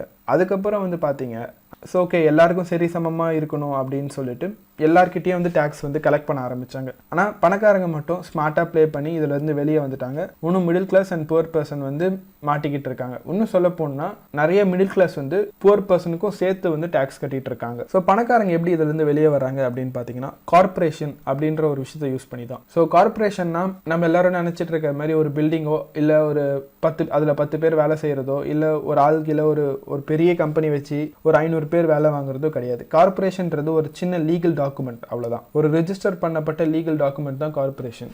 அந்த கார்பரேஷனை வச்சு என்ன செய்யலாம் அப்படின்னு பார்த்தீங்கன்னா, ஒரு இண்டிவிஜுவலோட இன்கம் டேக்ஸ் ரேட்டை விட கார்பரேஷனுக்கு வந்து ரேட்டு கம்மி. அதாவது ஒரு எக்ஸாம்பிளுக்கு ஒரு பர்சன் வந்து ஒரு கம்பெனியில் வேலை செய்கிறாரு. அவருக்கு பார்த்தீங்கன்னா அவரோட சேலரியில் டேக்ஸை டிடியூஸ் பண்ணிட்டு தான் அவருக்கு சேலரியே வந்து கிரெடிட் ஆகும். வர இன்கம்க்கு ஏற்கனவே டேக்ஸ் பிடிச்சிட்டு தான் ரிமைனிங் தான் கைக்கே வரும். ஆனால் கார்பரேஷனில் பார்த்தீங்கன்னா வர அமௌண்ட் இருக்கும், நம்ம எக்ஸ்பென்ஸ் எல்லாம் போக மீதிக்கு தான் வந்து டேக்ஸ் கட்டணும். இந்த இதை வந்து ப்ரீ டேக்ஸ் மணி அப்படின்ற மாதிரி சொல்லுவாங்க. டேக்ஸ் கட்டுறதுக்கு முன்னாடி நீங்கள் உங்கள் கையில் வந்து பணம் இருக்கும். ஸோ இதை இன்னும் தெளிவாக சொல்லணும் அப்படின்னா, நிறைய பேர் வந்து பார்த்தீங்கன்னா ஒர்க் பண்ணிட்டு இருப்பாங்க. ஒர்க் பண்ணும்போது எல்லாரும் சொல்கிற காமனான விஷயம் என்னன்னா, நிறைய ஒர்க் பண்ணி இன்னும் மேலே மேலே போயிட்டே இருக்கணும் அப்படின்ற மாதிரி சொல்லுவாங்க. ஆனால் இங்கே இருக்க கான்செப்ட் பார்த்தீங்கன்னா, ஒருத்தவங்க மேலே மேலே மேலே போயிட்டே இருக்காங்க அப்படின்னா அவங்களோட டேக்ஸ் பிராக்கெட் வந்து பெருசாகிட்டே இருக்கும், அவங்க கட்டுற டேக்ஸும் வந்து அதிகமாகிட்டே இருக்கும். ஸோ அவங்க எவ்வளோதான் ஒர்க் பண்ணாலும் அதோட ஒரு பெரிய பார்ட் வந்து அவங்க கவர்மெண்ட்டுக்கு வந்து கொடுக்குற மாதிரி இருக்கும். அண்ட் இன் கார்பரேஷனில் பார்த்தீங்க அப்படின்னா, அப்போ ஆர்கனைசேஷன் பெருசாகுது அப்படின்னா ஆப்வியஸ்லி அவங்களுக்கு எக்ஸ்பென்ஸும் அதிகமாக இருக்கும். இப்போ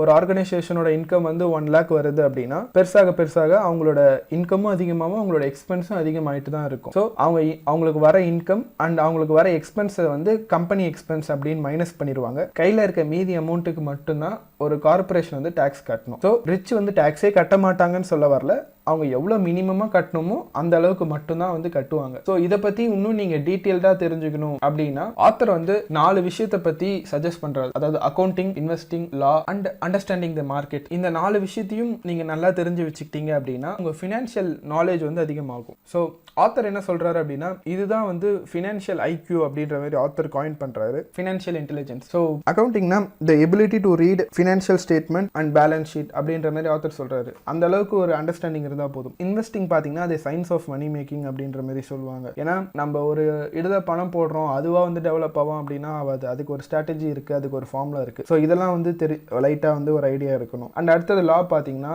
ஓகே லா எதுக்கு இங்கே தேவைப்படும் அப்படின்னா, ஸோ இப்படி ஒரு கார்பரேஷனுக்கு இப்படி ஒரு அட்வான்டேஜ் இருக்குன்னு தெரிஞ்சதுனால தான் பணக்காரங்க வந்து இந்த வழியாக போகிறாங்க. ஸோ அந்த விஷயத்தை தெரிஞ்சுக்கிறதுக்கு லாவோட ஹெல்ப் வந்து கொஞ்சம் தேவைப்படும். நீங்கள் எந்த கண்ட்ரியில் இருக்கீங்களோ அந்த கண்ட்ரியோட ஃபினான்ஷியல் சம்மந்தமாக இருக்க லாஸ் வந்து கொஞ்சம் உங்களுக்கு தெரியணும். And understanding the market, supply and demand வந்து தெரிஞ்சுக்கணும். அதாவது எப்போ இன்வெஸ்ட் பண்ணணும், எப்போ வெளியே வரணும் அப்படின்றது தெரியணும். இதுக்கு பெஸ்ட் எக்ஸாம்பிள் பார்த்தீங்கன்னா பிட்காயின் தான். அதாவது பிட்காயினோட ரேட் இப்போ ரீசெண்டாக பார்த்தீங்கன்னா அது மாட்டுன்னு ஏறிட்டே இருந்துச்சு ஒரு ஸ்டேஜில். ஆனால் அந்த டைமில் பார்த்தீங்கன்னா நிறைய பேர் வந்து அந்த பிட்காயின் விட்டு வெளியே வந்தாங்க. ஏன்னா நிறைய பீப்புள் வந்து அந்த ஏறுற இதை பார்த்து உள்ளே இன்வெஸ்ட் பண்ண ஆரம்பிச்சாங்க. ஆனால் அந்த மார்க்கெட்டில் ஏற்கனவே இருந்தவங்க ஏறுற டைமில் வித்துட்டு வெளியே வந்துட்டே இருந்தாங்க. ஸோ இப்போ நல்லா ஏற பீக்கில் போயிட்டு இருந்த பிட்காயின் வந்து டக்குன்னு பார்த்தீங்கன்னா இறங்கிடுச்சு. ஸோ இப்போ அந்த பீக்கில் இருக்கும்போது இன்வெஸ்ட் பண்ணவங்கன்னா இப்போ நிறைய பேர் வந்து மாட்டிக்கிட்டு இருக்காங்க. ஸோ இது வந்து பிட்காயினோட ஒரு சின்ன எக்ஸாம்பிள் தான். அதாவது எப்போ இன்வெஸ்ட் பண்ணணும், எப்போ வெளியே வரணும் அப்படின்றத டிட்டர்மைன் பண்ணணும். அண்ட் இந்த இதில் பார்த்தீங்கன்னா நாங்கள் டேக்ஸ் அட்வான்டேஜ் அப்படின்ற மாதிரி ஒரு விஷயம் சொல்லிட்டு இருப்போம். நான் ப்ரீவியஸ் வீடியோலாம் பார்த்தீங்கன்னா சொல்லியிருப்போம் பணக்காரங்க எப்படி வந்து வெஹிக்கல்ஸ்லாம் வந்து ஃப்ரீயாக வாங்குறாங்க அப்படின்ட்டு. அதுக்கு மெயின் ரீசன் இதுதான். இப்போ ஒரு கார்பரேஷன் வந்து ஒரு கார்பரேஷனோட ரெவென்யூ வந்து பர் மந்த் வந்து ஒரு 2 lakhs 3 lakhs வருது அப்படின்னா அந்த கார்பரேஷனில் வந்து கண்டிப்பாக எக்ஸ்பென்ஸ் இருக்கும். இப்போ ஃபார் எக்ஸாம்பிள் ஒரு இண்டிவிஜுவல் இருக்காங்க, அவங்களால வந்து அவங்க போகிற டூரெல்லாம் வந்து எக்ஸ்பென்ஸில் வந்து கணக்கு காட்ட முடியாது. ஆனால் இதுவே நீங்கள் கார்பரேஷன் ரெஜிஸ்டர் பண்ணி வச்சிருக்கீங்க அப்படின்னா இப்போ நீங்கள் சும்மா ஒரு டூர் போயிட்டு வரீங்க, அந்த டூரை வந்து ஓகே எனக்கு அங்கே போர்ட் மீட்டிங் நடந்துச்சு அப்படின்ற மாதிரி சொல்லலாம். இப்போ நீங்கள் சம்திங் இப்போ நீங்கள் யூஎஸ்ஓ யூகே எங்கேயோ டூர் போகிறீங்க, ஸோ நீங்கள் என்ன சொல்லலாம் அப்படின்னா அங்கே எனக்கு ஒரு போர்ட் மீட்டிங் இருந்துச்சு அதனால் நான் அங்கே போயிட்டு வந்தேன் அப்படின்ற மாதிரி சொல்லலாம். அதுக்கு ஒரு எக்ஸ்பென்ஸ் போட்டுக்கலாம். அண்ட் இந்த கார் ரிப்பேர்ஸ், ரெண்டல்ஸ் இதெல்லாம் வந்து கம்பெனி எக்ஸ்பென்சஸில் வந்துடும். அண்டு இந்த இன்சூரன்ஸ், இந்த ஒர்க் பண்ணுறவங்களுக்கு வந்து இன்சூரன்ஸ் இதெல்லாம் வந்து டேக்ஸ் பெனிஃபிட் உடைய ஒரு விஷயம் தான். அண்ட் இதெல்லாம் வந்து உங்கள் எக்ஸ்பென்சஸில் வந்து போயிடும். அதாவது எப்படின்னா உங்களுக்கு வர இன்கம் இருக்கும், இதெல்லாம் உங்கள் எக்ஸ்பென்சஸ் வந்து போயிட்டே இருக்கும். ஸோ 2 லட்சம் இன்கம் வருதுன்னா இந்த இதெல்லாம் சேர்த்திங்கன்னா அப்படியே ஒரு 1 லட்சம் வருதுன்னா நீங்கள் மீதி 1 லட்சத்துக்கு மட்டும் டேக்ஸ் கட்டினா போதும். இதுவே நீங்கள் ஒரு இண்டிவிஜுவலாக இருந்தீங்க அப்படின்னா 2 லட்சத்துக்கும் டேக்ஸை பிடிச்ச பிறகு தான் அந்த அமௌண்ட்டே உங்கள் கைக்கு வரும். ஃபுல்லாக 2 லட்சம் கூட வராது. And protection from lawsuit, இது வந்து இன்னொரு முக்கியமான கான்செப்ட் ஆக்சுவலி. அதாவது ஏன் கார்பரேஷன் இருக்கணும் அப்படின்னா இப்போ நிறைய பணக்காரங்க பார்த்தீங்கன்னா அவங்க வந்து எதுவுமே வச்சிருக்க மாட்டாங்க. அதாவது அவங்க தனிப்பட்ட அவங்க பேரில் பார்த்தீங்கன்னா சொத்து அப்படின்றது எதுவுமே கிடையாது. அவங்களோட கம்பெனி பேரில் தான் எல்லாமே இருக்கும். இப்போ சப்போஸ் அவங்கள யாருன்னா சூ பண்ணுறாங்க அப்படின்னா அவங்க கிட்ட பறிமுதல் செய்யறதுக்கு சொத்தே இருக்காது. ஆக்சுவலாக அவங்க பேக்ரவுண்டில் எதுவுமே இருக்காது, ஒரு கம்பெனி மட்டும்தான் இருக்கும். அது வந்து கம்பெனியோட சொத்து, இது வந்து இண்டிவிஜுவல் அப்படின்ற மாதிரி கணக்கு காமிச்சு அவங்க வந்து வெளியே வந்துருவாங்க. அதாவது அவங்க வந்து எதையுமே வந்து ஓன் பண்ண மாட்டாங்க, ஆனால் எல்லாத்தையுமே வந்து கண்ட்ரோல் பண்ணுவாங்க. ஆனால் poor people or middle class பீப்புளில் பார்த்தீங்கன்னா இது அப்படியே ஆப்போசிட்டாக இருக்கும். அவங்க எல்லாத்தையும் ஓன் பண்ணணும்னு நினைப்பாங்க, எதையுமே கண்ட்ரோல் பண்ணணும் அப்படின்ற மாதிரி அவங்க நினைக்க மாட்டாங்க. ஸோ இது வந்து ஒரு ஆசெட் ப்ரொடெக்ஷன் மாதிரி இது. ஏன்னா நம்ம இது வரைக்கும் ஒரு ஆசெட் எப்படி சம்பாதிக்கிறது, ஒரு ஆசெட்டை வச்சு என்ன பண்ணுறது அப்படின்ற மாதிரி பார்த்தோம். அண்ட் இது வரைக்கும் சம்பாதிச்ச ஆசெட்டோ இல்லை இது வரைக்கும் சேர்த்து வச்ச ஒரு ஆசெட்டோ அதை வந்து ப்ரொடெக்ட் பண்ணுறதுக்கு வந்து கார்பரேஷன் அப்படின்றது உண்மையிலே ஒரு மேண்டேட்டரியான விஷயம். அண்ட் இதில் இன்னும் ஆத்தர் கன்க்ளூட் பண்ணுறது என்ன அப்படின்னு பார்த்தீங்கன்னா நீங்கள் ஒரு இண்டிவிஜுவலாக இருந்தாலும் சரி, நீங்கள் சப்போஸ் ஒரு கன்சிடரபிள் அமௌண்ட்டுக்கு மேலே மேக் பண்ணுறீங்க ஆர் டேக்ஸ் இது பண்ணுறீங்க அப்படின்னா உங்கள் ஆடிட்டரை கன்சல்ட் பண்ணிட்டு ஒரு கார்பரேஷன் ஆரம்பிக்கிற மாதிரி ஆத்தர் வந்து சொல்கிறாரு. ஸோ இதோட சம்மரி பார்த்தீங்கன்னா ஒரு ரிச் பீப்புள் வந்து ஏர்ன் பண்ணுவாங்க, ஸ்பெண்ட் பண்ணுவாங்க, அதுக்கப்புறம் தான் டேக்ஸ் கட்டுவாங்க. ஒரு புவர் பர்சன் பார்த்தீங்கன்னா ஏர்ன் பண்ணுவாங்க, டேக்ஸ் கட்டிட்டு மீதி இருக்கிறது தான் ஸ்பெண்ட் பண்ணுவாங்க. ஸோ ஆத்தர் என்ன சஜஸ்ட் பண்ணுறாரு அப்படின்னா உங்களோட ஆசெட்டை சுற்றி உங்கள் கார்பரேஷன் வந்து ஒரு பாதுகாப்பு வலைய மாதிரி வச்சுக்கோங்க. ஸோ எது வந்தாலும் ஆசெட்டுக்கு வந்து எதுவும் டேமேஜ் வரக்கூடாது அப்படின்ற மாதிரி ஆத்தர் சொல்கிறாரு. இந்த வீடியோவில் ஆத்தர் என்ன சொல்ல வராரு அப்படின்னா ஃபினான்ஷியல் இன்டெலிஜென்ஸை வச்சு என்ன பண்ணலாம், ஏன் ஃபினான்ஷியல் இன்டெலிஜென்ஸ் வந்து மேண்டேட்டரி, அண்டு ஃபினான்ஷியல் இன்டெலிஜென்ஸ் தான் உங்கள் ஃபேக்டரை உங்கள் ஃபினான்ஷியல் ரிச் ஆர் உங்கள் ஃபினான்ஷியல் சக்ஸஸ் ஃபேக்டரை டிட்டர்மைன் பண்ணுற ஒரே விஷயம் அப்படின்ற மாதிரி ஆத்தர் சொல்கிறாரு. இதுக்கு ஆத்தர் கொடுக்குற முக்கியமான வேலிடேஷன் பார்த்தீங்கன்னா ஃபினான்ஷியல் இன்டெலிஜென்ஸ்னால் நம்ம நினைக்கிற மாரி ஒரு காம்ப்ளிகேட்டடான விஷயம், எல்லாத்துலேயும் டீப் அண்டர்ஸ்டாண்டிங் இருக்கணும் அப்படின்ற ஒரு அவசியம் இல்லை.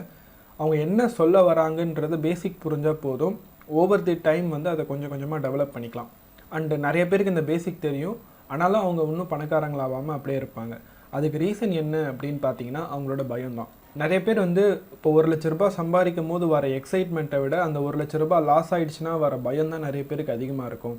அந்த ஒரே ரீசன்னால் தான் நிறைய பேர் வந்து இன்வெஸ்ட் பண்ண பயப்படுறாங்க அப்படின்ற மாதிரி ஆத்தர் டேர்ம் பண்ணுறாரு.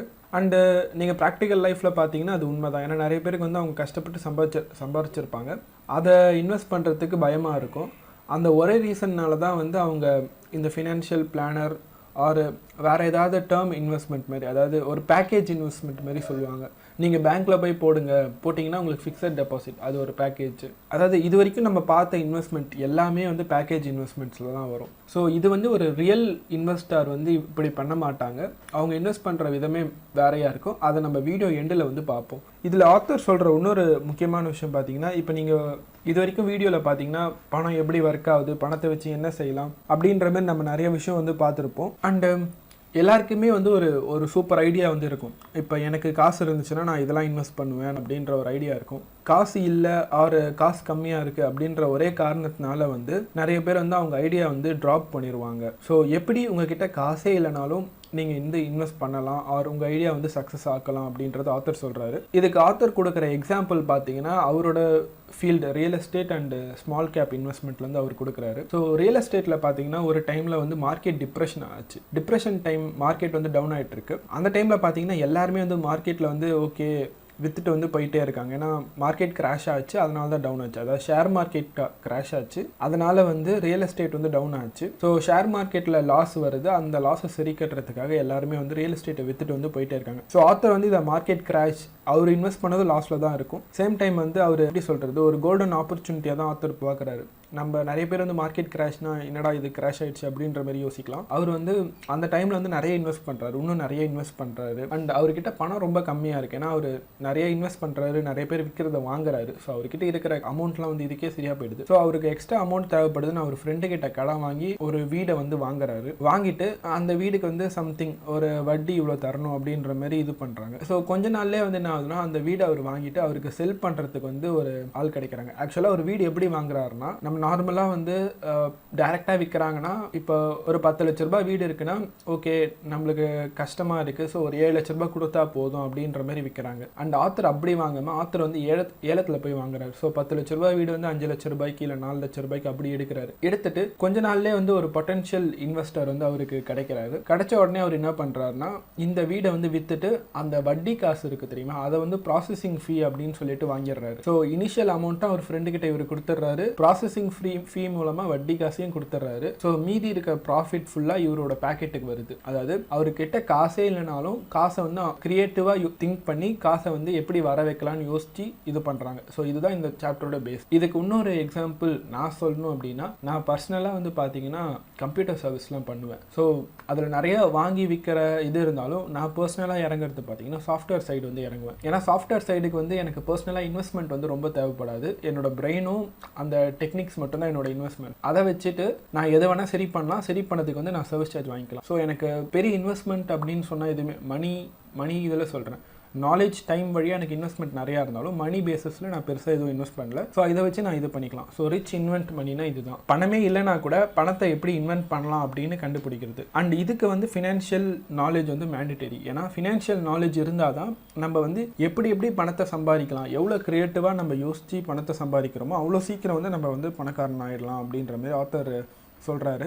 அண்டு ஆத்தர் இதில் சொல்கிற இன்னொரு விஷயம் பார்த்தீங்கன்னா, நம்ம லாஸ்ட் டைம் பார்த்தோம் அந்த இன்வெஸ்டர் பற்றி பார்த்தோம். அதாவது 2 விதமான இன்வெஸ்டர் இருக்காங்க. ஒருத்தவங்க வந்து பேக்கேஜ் இன்வெஸ்டர், இன்னொருத்தவங்க வந்து ரியல் இன்வெஸ்டர் அப்படின்ற மாதிரி ஆத்தர் சொல்கிறாங்க. இந்த பேக்கேஜ் இன்வெஸ்டர் பார்த்தீங்கன்னா இன்வெஸ்டிங் பற்றி பெருசாக நாலேஜ் இல்லாமல் ஒரு பேசிக் நாலேஜ் மட்டும்தான் இருக்கும். இன்வெஸ்ட் பண்ணணும்னு தெரியும், ஆனால் எங்கே பண்ணணும் அப்படின்றது அவங்களுக்கு வந்து தெரியாது. ஸோ ஏதோ ஒரு ஸ்கீம் இருக்கும், அவர் ஏதோ ஒரு சிஸ்டம் இருக்கும், அந்த சிஸ்டமில் போய் அவங்க பணத்தை போடுவாங்க. அந்த சிஸ்டம் வந்து அவங்களுக்கு பணம் ஜென்ரேட் பண்ணி கொடுக்கும். அந்த சிஸ்டம் ரன் ஆகிறதுக்கு வேற ஒருத்தவங்களோட ஹெல்ப் வந்து தேவைப்படும். ஸோ இது வந்து பேக்கேஜ் இன்வெஸ்டர் அப்படின்ற மாதிரி ஆத்தர் டேர்ம் பண்ணுறாரு. இதோட பெஸ்ட் எக்ஸாம்பிள் பார்த்தீங்கன்னா எஃப்டி பண்ணுறது, ஆர்டி போடுறது, சிட் போடுறது, or stocks, bonds, mutual funds, இது எல்லாமே வந்து பேக்கேஜ் இதில் தான் வரும். ஏன்னா இது எல்லாமே வேற ஒரு ஃபேக்டரை டிபெண்ட் பண்ணி தான் உங்களுக்கு வந்து இன்ட்ரெஸ்ட் கொடுக்கும். ஆர் இன்ட்ரெஸ்ட் கம்மியாக வருது அதிகமாக வருது, வேற ஒரு ஃபேக்டரை டிபெண்ட் பண்ணியிருக்கும். நீங்க வந்து டிசைட் பண்ண முடியாது. அண்ட் ரியல் இன்வெஸ்டர் அப்படின்னா ஆத்தர் என்ன சொல்ல வராங்கன்னா, இந்த மாதிரி ஒரு சிஸ்டம் கிரியேட் பண்றவங்க வந்து ரியல் இன்வெஸ்டர் அப்படின்ற மாதிரி சொல்றாங்க. ஆத்தர் பாத்தீங்கன்னா அவரோட ஃபீல்ட்ல இருந்து மறுபடியும் ஒரு எக்ஸாம்பிள் கொடுக்குறாரு. அதாவது 2.5 கோடி மதிப்புள்ள ப்ராப்பர்ட்டி வந்து அவருக்கு 1.25 கோடிக்கு வந்து டிப்ரெஷனால கிடைக்குது. அந்த டைம் வந்து அவர்கிட்ட அவ்வளோ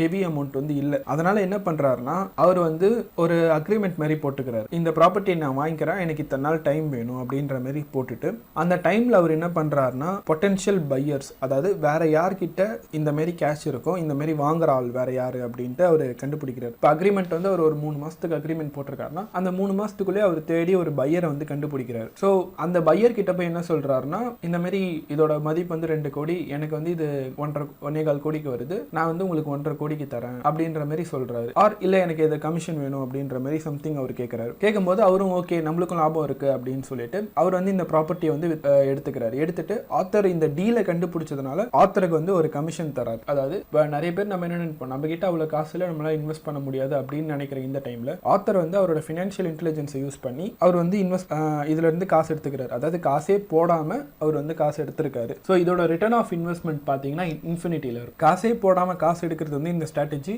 இந்த ஸ்ட்ராட்டஜியோட ரிட்டர்ன் ஆஃப் இன்வெஸ்ட்மெண்ட் பாத்தீங்க அப்படின்னா அது வந்து இன்ஃபினிட்டில இருக்கும். அண்ட் இந்த மாதிரி இன்வெஸ்ட் பண்றவங்க வந்து செகண்ட் டைப் ஆஃப் இன்வெஸ்டர், அவங்க தான் வந்து ரியல் இன்வெஸ்டர். நீங்க ஒரு ரியல் இன்வெஸ்டர் ஆகணும் அப்படின்னா உங்களுக்கு 3 விஷயம் வந்து தெரிஞ்சிருக்கணும். ஃபர்ஸ்ட் வந்து மற்றவங்க மிஸ் பண்ண ஆப்பர்ச்சுனிட்டி வந்து நீங்க கண்டுபிடிக்கணும். Finding the opportunity. அதாவது ஆப்பர்ச்சுனிட்டின்றது நம்ம கண்ணால பார்க்கறது கிடையாது, நம்ம அறிவை வச்சு நம்ம கண்டுபிடிக்கிற ஒரு விஷயம். ஸோ மற்றவங்க மிஸ் பண்ற ஆப்பர்ச்சுனிட்டி வந்து நீங்க ஃபைண்ட் பண்ற மாதிரி இருக்கணும். அண்ட் பணத்தை எப்படி ரைஸ் பண்றது அப்படின்னு தெரியணும். உங்ககிட்ட பணம் இருக்கு இல்ல அப்படின்றது பிரச்சனையே இல்லை. சப்போஸ் உங்ககிட்ட இருக்குன்னா வெல் அண்ட் குட். சப்போஸ் உங்ககிட்ட இல்லை அப்படின்னா அதை எப்படி ரைஸ் பண்ணணும், எங்க ரைஸ் பண்ணணும், யார் மூலமா ரைஸ் பண்ணணும் இப்படின்ற விஷயம் வந்து உங்களுக்கு தெரியணும். ஸோ தேர்ட் வந்து பாத்தீங்கன்னா ஆர்கனைசேஷன் ஆண்டர்பனைசிங் ஸ்மார்ட் பீப்புள். அதாவது ஒரு இன்டெலிஜென்ட் பீப்புள் யாருன்னு பார்த்தீங்கன்னா அவங்க வந்து மற்ற இன்டெலிஜென்ட் பீப்புளை இல்லை அவங்கள விட இன்டெலிஜென்ட்டாக இருக்க பீப்புளை வந்து அவங்க வந்து வேலை வாங்குவாங்க. அதாவது புத்திசாலி அறிவாளியை வேலை வாங்குறாங்க அப்படின்ற மாதிரி சொல்லலாம். ஸோ ஒரு இன்டெலிஜென்ட் பீப்புள் வந்து நிறைய ஸ்மார்ட் பீப்புளை வந்து அவங்கள விட ஒரு ஸ்மார்ட் பீப்புளை ஹையர் பண்ணி ஒரு டீம் வந்து ஃபார்ம் பண்ணி அந்த டீமை வச்சு அவங்க வேலை வந்து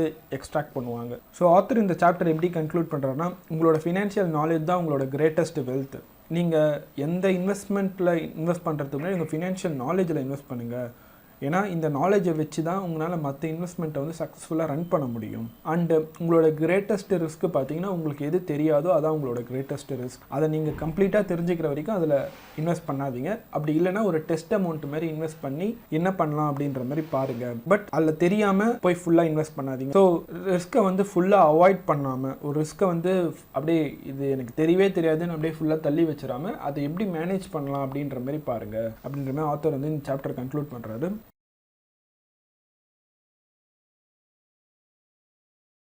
இந்த வீடியோவில் நம்ம chapter 7 work to learn don't work for money அதை பற்றி தான் பார்க்க போகிறோம். ஆத்தர் வந்து பார்த்தீங்கன்னா சாப்டர் டைட்டிலே சொல்லிட்டாரு, நீங்கள் ஒரு விஷயம் கற்றுக்கிறதுக்காக வேலை செய்யணும் அண்ட் பணத்துக்காக வேலை செய்யாதீங்க அப்படின்ட்டு. One of the best personal finance புக்குன்னு பார்த்தீங்கன்னா ரிச் டாட் புவர் டாட் தான். ஸோ புக்கை பார்த்தீங்கன்னா பணம் சம்பாதிக்கிறது எப்படி அப்படின்ற மாதிரி வச்சுட்டு பணத்துக்காக வேலை செய்யாதீங்கன்னு சொன்னால் கொஞ்சம் கான்ட்ரவர்ஷியலாக இருக்குது அவர் சொல்கிற விஷயம். இந்த சாப்டரும் கான்ட்ரவர்ஷியலாக தான் இருக்கும். கான்ட்ரவர்ஷியல் இந்த சென்ஸ் வந்து நம்மளுக்கு இத்தனை நாள் தெரிஞ்ச நிறைய விஷயம், அதாவது நம்ம கரெக்டுன்னு நினச்சிட்டு இருக்க நிறைய விஷயம் வந்து ஆத்தர் வந்து தப்பு அப்படின்ற மாதிரி பாயிண்ட் பண்ணியிருக்காங்க. அண்ட் ஆத்தர் இந்த சாப்டர் எப்படி ஆரம்பிக்கிறாங்க அப்படின்னா, அவங்க பெஸ்ட் செல்லிங் ஆத்தராக இருக்கிறதுனால அவர் வந்து நிறைய சேனல்ஸ்க்கு வந்து இன்டர்வியூ தராரு. ஒரு டைம் வந்து சிங்கப்பூரில் போயிட்டு ஒரு இன்டர்வியூ தரும்போது அவங்கள இன்டர்வியூ பண்ணுற ஆங்கர் வந்து அவங்க கிட்ட கேட்குறாங்க, நானும் உங்களை மாதிரி ஒரு நாள் வந்து பெஸ்ட் செல்லிங் ஆத்தராக ஆகணும், நான் நல்லா எழுதுவேன், ஆனால் என் நாவல்ஸை வந்து எனக்கு எப்படி ப்ரமோட் பண்ணுறதுன்னு தெரியல அப்படின்ற மாதிரி அவங்க சொல்கிறாங்க. அதுக்கு வந்து ஆத்தர் என்ன ரிப்ளை பண்ணுறாருன்னா, அப்போ நீங்கள் வந்து ஒரு சேல்ஸ் கிளாஸ் வந்து எடுத்துக்கணும், ஒரு சேல்ஸ் கோர்ஸ் வந்து நீங்கள் படிக்கணும். ஏன்னா எப்படி செல் பண்ணுறதுன்னு நீங்கள் தெரிஞ்சுக்கிட்டா தான் நீங்கள் வந்து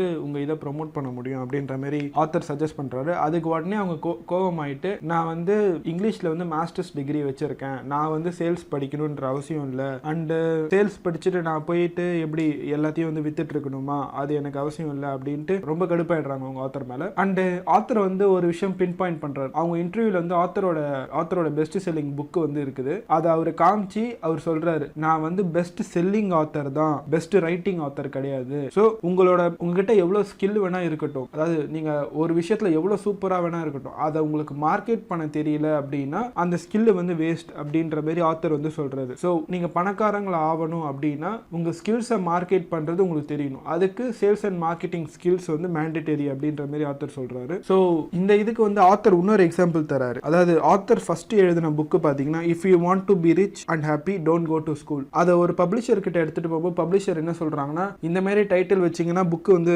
சேல்ஸ் ஆகாது, எக்கனாமிக்ஸ் ஆஃப் எஜுகேஷன் டைட்டில் வைங்க, அப்பதான் வந்து சேல்ஸ் ஆகும் அப்படின்ற மாதிரி பப்ளிஷர் சொல்றாரு. அதுக்கு ஆத்தர் உடனே என்ன ரெஸ்பாண்ட் பண்றாருன்னா, நான் எக்கனாமிக்ஸ் ஆஃப் எஜுகேஷன் டைட்டில் வச்சேன்னா என்னால் 2 புக்கு தான் விற்க முடியும், ஒன்று என் ஃபேமிலி கிட்ட, ஒன்று என் ஃப்ரெண்டு கிட்ட விற்க முடியும், அவங்க 2 பேர்கிட்டையும் நான் ஃப்ரீயாக தான் விற்க முடியும் அப்படின்ற மாதிரி ஆத்தர் சொல்றாரு. சொல்லிட்டு என் டைட்டில் இதுதான், நான் மாற்ற முடியாது அப்படின்ற மாதிரி ஆத்தர் வந்து கொஞ்சம் ஆடமெண்ட்டாக இருக்காரு. அண்ட் ஆப்வியஸ்லி அந்த புக்கு ரிலீஸ் ஆகும்போது சேல்ஸ் வந்து அன்எக்ஸ்பெக்டட் சேல்ஸ் வந்து வந்துச்சு. ஏன்னா டைட்டில் வந்து கொஞ்சம் கான்ட்ரவர்ஷியலான டைட்டில், அதனால வந்து யாருமே எதிர்பார்க்காத அளவுக்கு சேல்ஸ் வந்துச்சு. அண்ட் ஆத்தர் இதுக்கு கொடுக்குற வேலிடேஷன் பார்த்தீங்கன்னா, அவர் இதுக்கு முன்னாடி மெரைன் அகாடமியில் வந்து வேலை செஞ்சிருப்பாரு.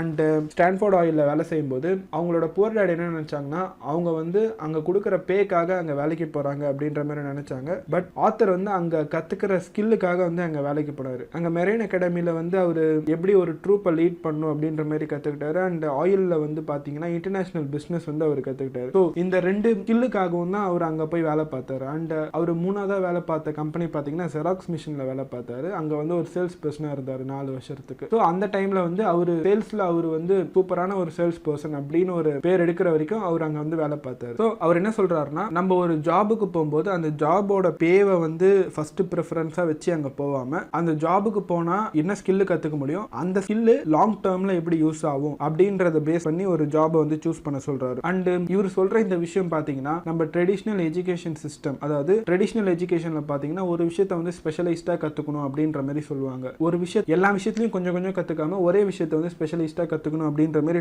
ட்ரெடிஷ்னல் எஜுகேஷன்ல சொல்லுவாங்க. இவர் சொல்ற விஷயம் வந்து அதுக்கு அப்படியே ஆப்போசிட்டா இருக்குது. இவர் இது கொடுக்குற இன்னொரு எக்ஸாம்பிள் பாத்தீங்கன்னா அவரோட புவர் டேட் அண்ட் அவரோட ரிச் டேட். அவரோட புவர் டேட் பாத்தீங்கன்னா PhD வாங்கியிருப்பார், அதாவது ஒரு விஷயத்தை வந்து ஸ்பெஷலைஸ்டா கத்துப்பாரு. அவரோட ரிச் டேட் பாத்தீங்கன்னா அவரும் வந்து ஆர்மியில 3 years சேவ் பண்ணி அந்த மாதிரி நிறைய ஜாப் செஞ்சு எல்லாத்தையும் கொஞ்சம் கொஞ்சம் தெரிஞ்சு வச்சிருக்காங்க வந்து rich dad. Over the time பாத்தீங்கன்னா அவரோட புவர் டேடுக்கு வந்து வேலை போயிடுச்சு. அண்ட் அப்படி வேலை போகும்போது அவருக்கு வந்து டீச்சர்ஸ் கவுன்சில் ஆர் ஏதோ ஒரு யூனியன், அந்த யூனியனோட ஹெல்ப் வந்து அவருக்கு தேவைப்படுது. அதாவது அவரோட வேலையை வந்து அவர் தக்க வச்சுக்க அவருக்கு வந்து அந்த ஹெல்ப் தேவைப்படுது. ஏன்னா அவர் ஒரு விஷயத்துல வந்து ஸ்பெஷலைஸ்ட் ஆயிட்டாரு. இதுக்கு மேல அவர் போய் வேற ஃபீல்ட்ல இறங்க முடியாது. இறங்கினா அவர் வந்து அந்த ஃபீல்டுக்கு ஃப்ரெஷர். ஸோ திரும்பி எல்லாத்தையும் ஃபர்ஸ்ட்ல இருந்து ஸ்டார்ட் பண்ற மாதிரி இருக்கும். அதனால அவர் வந்து அந்த ஃபீல்ட்ல மட்டும்தான் இருக்க முடியும். அப்போ வந்து அவரோட ஃபீல்டு வந்து நேரோ டவுன் ஆயிடுது. அதனால வந்து அவருக்கு ஏதோ ஒரு எக்ஸ்டர்னலோட ஹெல்ப் தேவைப்படுது. ஸோ இதுதான் வந்து அவரோட புவர் டேடோட கேஸ். இதுவே அவர் ரிச் டேட் கேஸ்ல பாத்தீங்கன்னா அவர் எல்லா விஷயத்தையும் கொஞ்சம் கொஞ்சம் கொஞ்சம் தெரிஞ்சு வச்சுக்கிட்டே இருக்காரு. ஸோ வந்து அவரால் ஓவராலா மேனேஜ் பண்ண முடியுது. அதாவது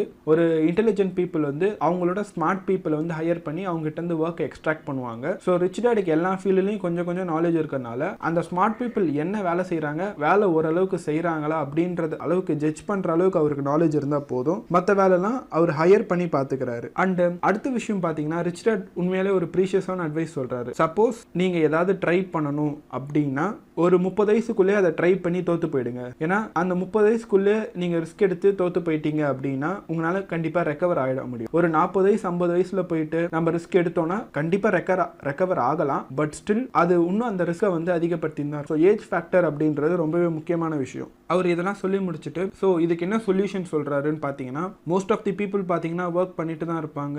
ஆப்வியஸ்லி நிறைய பேர் வந்து பிடிக்காத வேலை தான் செஞ்சுட்டு இருப்பாங்க, பேக்காக தான் வேலை செஞ்சுட்டு இருப்பாங்க. எப்படி வேணா இருந்துட்டு போட்டும், பட் அவங்களுக்கு பிடிச்ச வேலை இல்லை அவங்க கற்றுக்கணும்னு நினைக்கிற ஒரு வேல்யூபிளான ஒரு ஸ்கில், ஒருத்தவங்க வந்து கம்யூனிகேஷன் கற்றுக்கணும் அப்படின்னு நினச்சாங்கன்னா அவங்க வந்து எங்கே அதிகமாக அவங்க பேச்சு திறமை வந்து யூஸ் ஆகுமோ, ஐ மீன் அவங்களுக்கு திறமையே என்னன்னா சரி எங்கே அதிகமாக பேசணுமோ அந்த இடத்துல போய் அவங்க ஒரு பார்ட் டைம் ஜாப் செய்யணும் அப்படின்ற மாதிரி ஆத்தர் சஜஸ்ட் பண்ணுறாரு. ஸோ இன்கேஸ் அவங்க அப்படி பண்ணுறாங்கன்னா ஆப்வியஸ்லி ஓவர் தி டைம் ஒரு வருஷமோ 2 வருஷமோ அவங்க வேலை செய்கிறாங்கன்னா அந்த 2 வருஷத்தில் அவங்களுக்கு லாபம் கிடைக்கலனாலும் பரவாயில்ல, அவங்களுக்கு வந்து கம்யூனிகேஷன் ஸ்கில் வந்து டெவலப் ஆயிடுது. ஆத்தருக்கு பார்த்தீங்கன்னா இந்த நம்ம வந்து போன சாப்டர்ல வந்து ஃபியர் ஆஃப் ரிஜெக்ஷன் பற்றி பார்த்துருப்போம். நிறைய பேர் வந்து ஒரு விஷயத்தை ஆரம்பிக்காம இருக்கிறதுக்கு முக்கியமான காரணம் பார்த்தீங்கன்னா ஃபியர் ஆஃப் ரிஜெக்ஷன். இதே ஃபியர் வந்து பார்த்தீங்கன்னா ஆத்தருக்கும் இருந்திருக்கு. ஸோ இதனால தான் அவர் வந்து சேல்ஸ்ல போய் ஜாயின் பண்ணாரு. ஸோ சேல்ஸ்ல போய் ஜாயின் பண்ணும்போது ஆப்வியஸ்லி ஒருத்தவங்க கஸ்டமர் கிட்ட பேசும்போது எல்லாருமே நம்ம கொடுக்குற ப்ராடக்ட்டை வாங்கிப்பாங்கன்னு சொல்ல முடியாது. நிறைய பேர் வந்து ரிஜெக்ட் பண்ணுவாங்க, நிறைய பேர் வந்து அசிங்கமா ட்ரீட் பண்ணுவாங்க. ஸோ அப்படி இருக்கும்போது ஒரு ஓவர் தி டைம் அவர் 4 வருஷம் இந்த சேல்ஸ் ஃபீல்ட்ல இருக்கும்போது அவருக்கு அந்த ஃபியர் ஆஃப் ரிஜெக்ஷன் போயிடுச்சு. ஆர் அடுத்தவங்களோட ஒப்பீனியன் பத்தி அவர் கேரே பண்ணாத ஒரு பர்சனா வந்து இந்த 4 வருஷம் அவர் மாத்திட்டாரு. பிளஸ் அவருக்கு அவர் ப்ராடக்ட்டை எப்படி சேல் பண்ணணும் அப்படின்றது தெரிஞ்சிருச்சு. இந்த எல்லாத்தையும் வச்சு தான் ஆத்தர் வந்து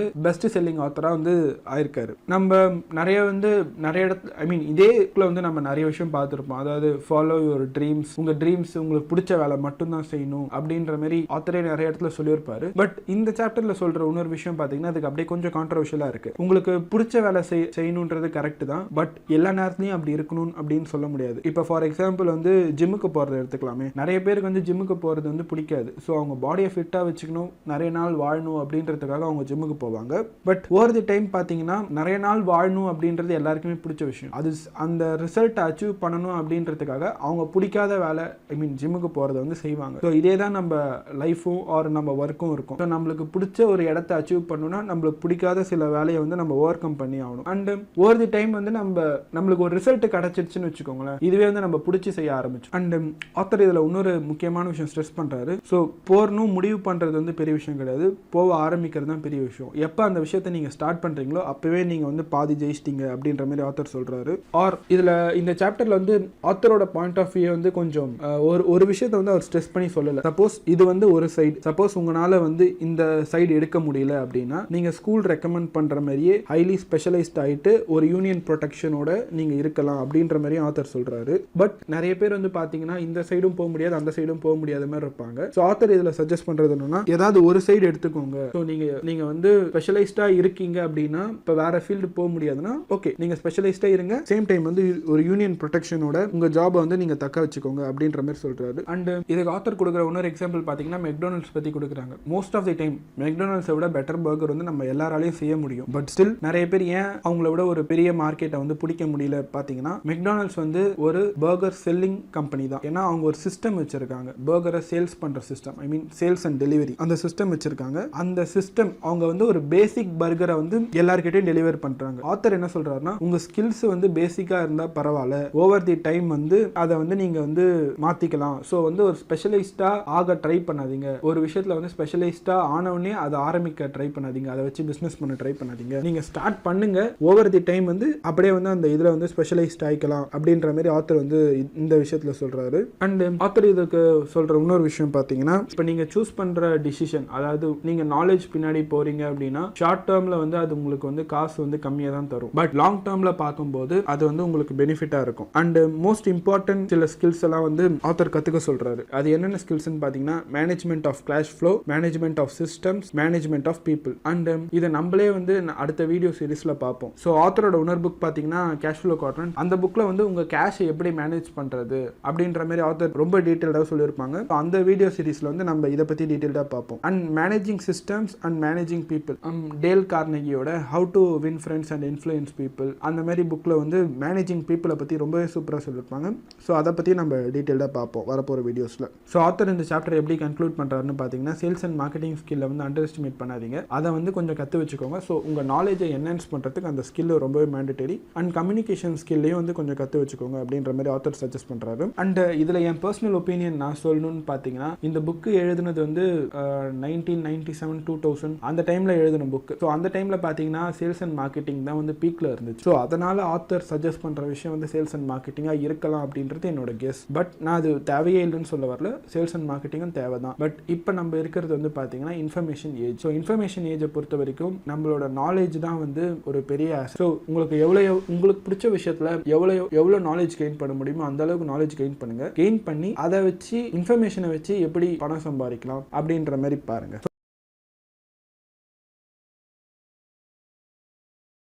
இந்த சாப்டர்ல நம்ம ஓவர் கமிங் அப்டிகல்ஸ் அதை பத்தி தான் பார்க்க போறோம். இந்த சாப்டர்ல ஆத்தர் என்ன சொல்ல வர்றாருன்னா ஃபினான்ஷியல் நாலேஜ் மட்டும் முக்கியம் கிடையாது பணக்காரன் ஆகிறதுக்கு, அதை வந்து கரெக்டா எக்ஸிக்யூட் பண்ணணும். சில விஷயம் வந்து பாத்தீங்கன்னா ஒரு பர்சனை அதெல்லாம் கரெக்டா எக்ஸிக்யூட் பண்ணாம தடுக்கும். அந்த ஒரு சில விஷயங்களை பத்தி தான் ஆத்தர் வந்து இந்த சாப்டர்ல நல்ல டீட்டெயிலா டிஸ்கிரைப் பண்ணிருப்பாங்க.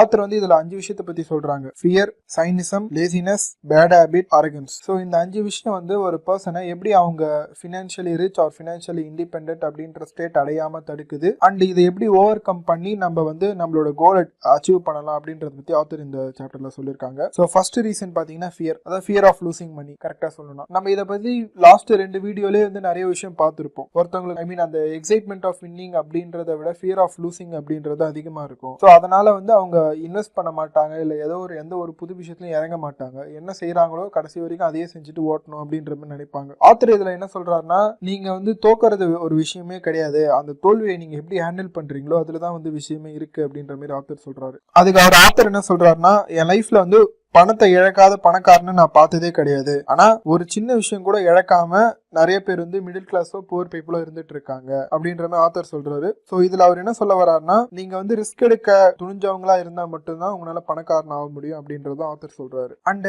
இதுக்கு ஆத்தர் தர சொல்யூஷன் பாத்தீங்கன்னா நீங்க சப்போஸ் பயந்து போயிருக்கீங்க அப்படின்னா ஆத்தர் என்ன சஜஸ்ட் பண்றாரு அப்படின்னா சீக்கிரமா ஸ்டார்ட் பண்றீங்க அப்படின்ற மாதிரி சஜஸ்ட் பண்றாரு. ஏன்னா நீங்க வந்து இன்வெஸ்ட்மெண்ட்டை பொறுத்த வரைக்கும் high risk, low risk, medium risk அப்படின்ற மாதிரி சொல்லுவாங்க. இந்த ஹை ரிஸ்க் இன்வெஸ்ட்மெண்ட் பாத்தீங்கன்னா உங்களுக்கு வந்து ரிட்டர்ன் சீக்கிரமா தரும். மீடியம் ரிஸ்க் வந்து ரிட்டர்ன்ஸும் வந்து மீடியமா தான் தரும். லோ ரிஸ்க் வந்து ரிட்டர்ன்ஸ் வந்து உங்களுக்கு லேட்டா தரும், சேம் டைம் வந்து கொஞ்சம் கம்மியான ரிட்டர்ன்ஸ் தான் வரும். சப்போஸ் நீங்க ஹை ரிஸ்க்ல இன்வெஸ்ட் பண்ண பயப்படுறீங்க அப்படின்னா நீங்க வந்து லோ ரிஸ்க் இன்வெஸ்ட்மெண்ட் தாராளமா இன்வெஸ்ட் பண்ணலாம். பட் அதுக்கான டைம் வந்து உங்களுக்கு வேணும், அதனால வந்து சீக்கிரம் ஸ்டார்ட் பண்றீங்க அப்படின்ற மாதிரி ஆத்தர் சொல்றாரு. சொல்லிட்டு அவர் இதுக்கு இன்னொரு விஷயம் சொல்றாரு. இதுக்கு முக்கியமான காரணம் பாத்தீங்கன்னா ஏன்னா நம்ம சின்ன வயசுல இருந்து நம்ம படிக்கும் போது வந்து தப்பு செஞ்சா வந்து தோத்து போறது தப்பு, லூஸ் பண்றது தப்பு அப்படின்னு சொல்லியே வந்து வளர்த்திருப்பாங்க.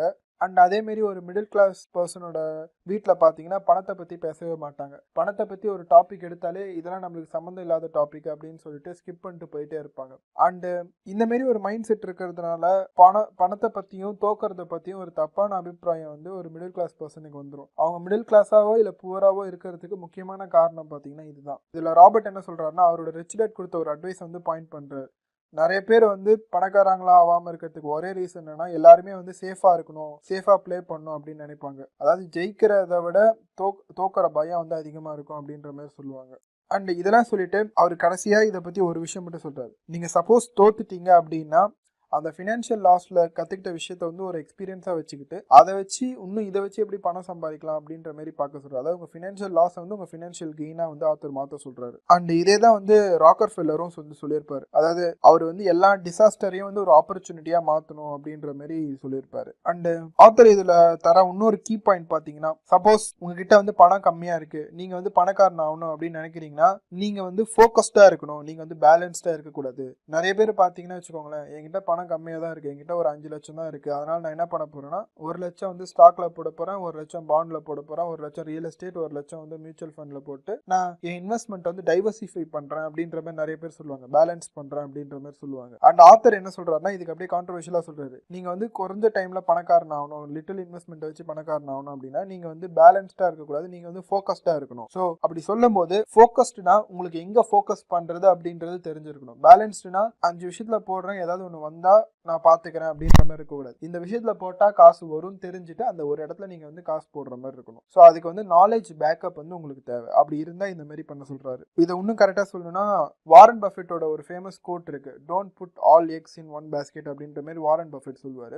ஆத்தர் இதே தான் சொல்கிறாரு, ஆனால் வந்து கொஞ்சம் வித்தியாசமாக சொல்கிறாரு. அதாவது put lot of egg in few basket. அதாவது டைவர்சிஃபை பண்ணுங்க, பட் ரொம்ப டைவர்சிஃபை பண்ணிடாதீங்க, ஃபியூ பேஸ்கெட்டில் நிறைய எக் போடுங்க அப்படின்ற மாதிரி ஆத்தர் வந்து இதை காயின் பண்ணுறாரு. செகண்ட் ரீசன் பார்த்தீங்கன்னா ஓவர் கம்மிங் சைனிசம். சைனிசம்னா எதுவும் கிடையாது, செல்ஃப் டவுட் அண்ட் ஃபியரை தான் வந்து சைனிசம் அப்படின்ற மாதிரி சொல்கிறாங்க. அதாவது நிறைய பேர் பார்த்தீங்கன்னா எல்லாத்த பற்றி நாலேஜ் இருக்கும், இன்வெஸ்ட்மெண்ட்டை பற்றி ஓரளவுக்கு தெரியும், ஆனால் பயம் இருக்கும். பயம்னா கரெக்டாக நான் இன்வெஸ்ட் பண்ணும்போது மார்க்கெட் கிராஷ் ஆயிடுச்சுன்னா என்ன பண்ணுறது, நான் இன்வெஸ்ட் பண்ண கொஞ்ச நாளில் இப்படி ஆயிடுச்சுன்னா என்ன பண்ணுறது அப்படின்ற மாதிரி எதுக்கு எடுத்தாலும் வந்து ஒரு நெகட்டிவ் இது வந்து அவங்களை சுற்றி இருந்துக்கிட்டே இருக்கும். அதாவது இப்போ ரியல் எஸ்டேட்டு ஒரு நல்ல விலைக்கு வருது, வாங்கலான்னு பார்த்தா இதில் ஏதோ பிரச்சனை இருக்குது, இதை வாங்காத அப்படின்ற மாதிரி எல்லாத்தையும் ஒரு நெகட்டிவ் இதோட பார்க்கறது. இதுதான் வந்து சைனிசம் அப்படின்ற மாதிரி ஆத்தர் வந்து சொல்றாங்க. அண்ட் இவங்க வந்து இந்த கேரக்டர் இருக்கிற வரைக்கும் இவங்களால வந்து வெளியே வர முடியாது. ஏன்னா எதை பண்ணாலும் பயத்தோட பண்ணும் போது அப்போ ஆப்வியஸ்லி அதுல வந்து ஒரு பிரச்சனையை ஓவர் கம் பண்ற தைரியம் வந்து இருக்கவே இருக்காது, பயம் இருக்கும். ஸோ நான் தான் அப்பயே நினைச்சேன் இப்படி ஆயிடுச்சு அப்படின்ற மாதிரி விட்டுட்டு போயிட்டே இருக்கிற ஒரு பர்சனாக தான் வந்து இவங்க இருப்பாங்க. ஸோ சப்போஸ் உங்களுக்கு இந்த ஹேபிட் இருக்குன்னா எப்படியாவது இதுல இருந்து வெளியே வர மாதிரி ட்ரை பண்ணுங்க.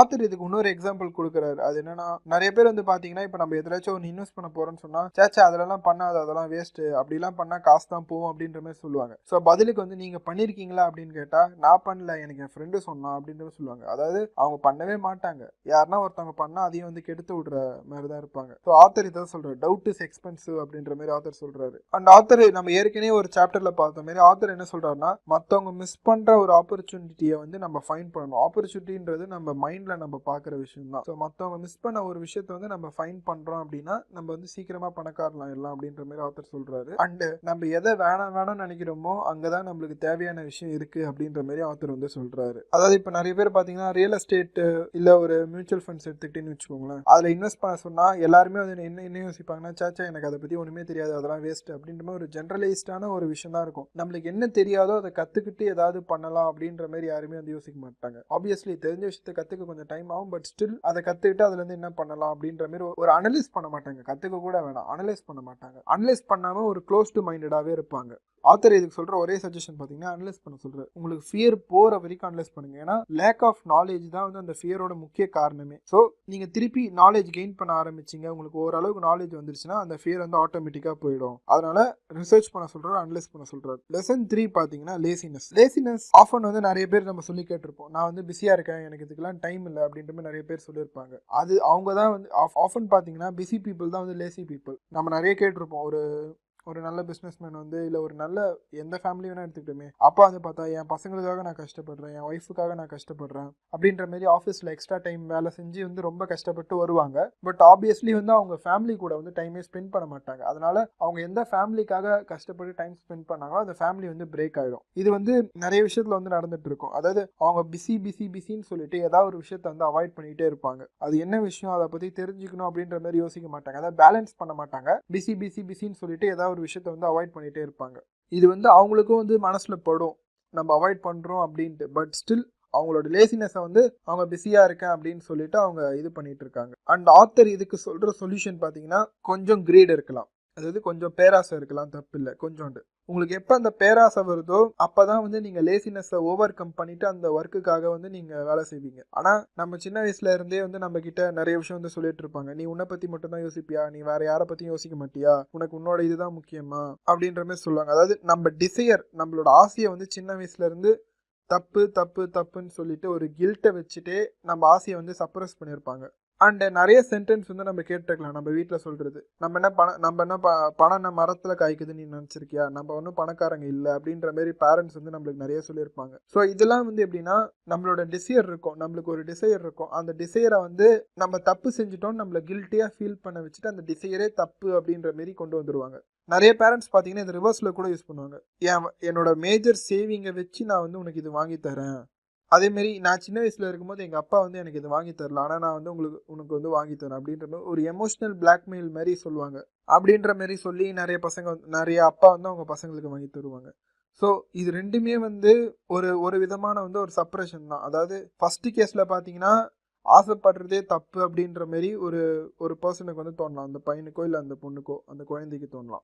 செகண்ட் கேஸில் பார்த்தீங்கன்னா நம்ம பேரண்ட்ஸ் வந்து ரொம்ப வற்புறுத்துறோமோ இல்லை அவங்ககிட்ட வந்து நம்ம ரொம்ப காசை வந்து உரியிறோமோ அப்படின்ற மாதிரி அந்த குழந்தைக்கு வந்து தோணலாம். அதனால அவங்க ஆசைப்பட மாட்டாங்க. ஸோ ரெண்டு கேஸ்லையும் ஒரு பர்சனோட ஆசையை வந்து செக்கில் வைக்க தான் இந்த மாதிரி ஃபாலோ பண்ணுறாங்க.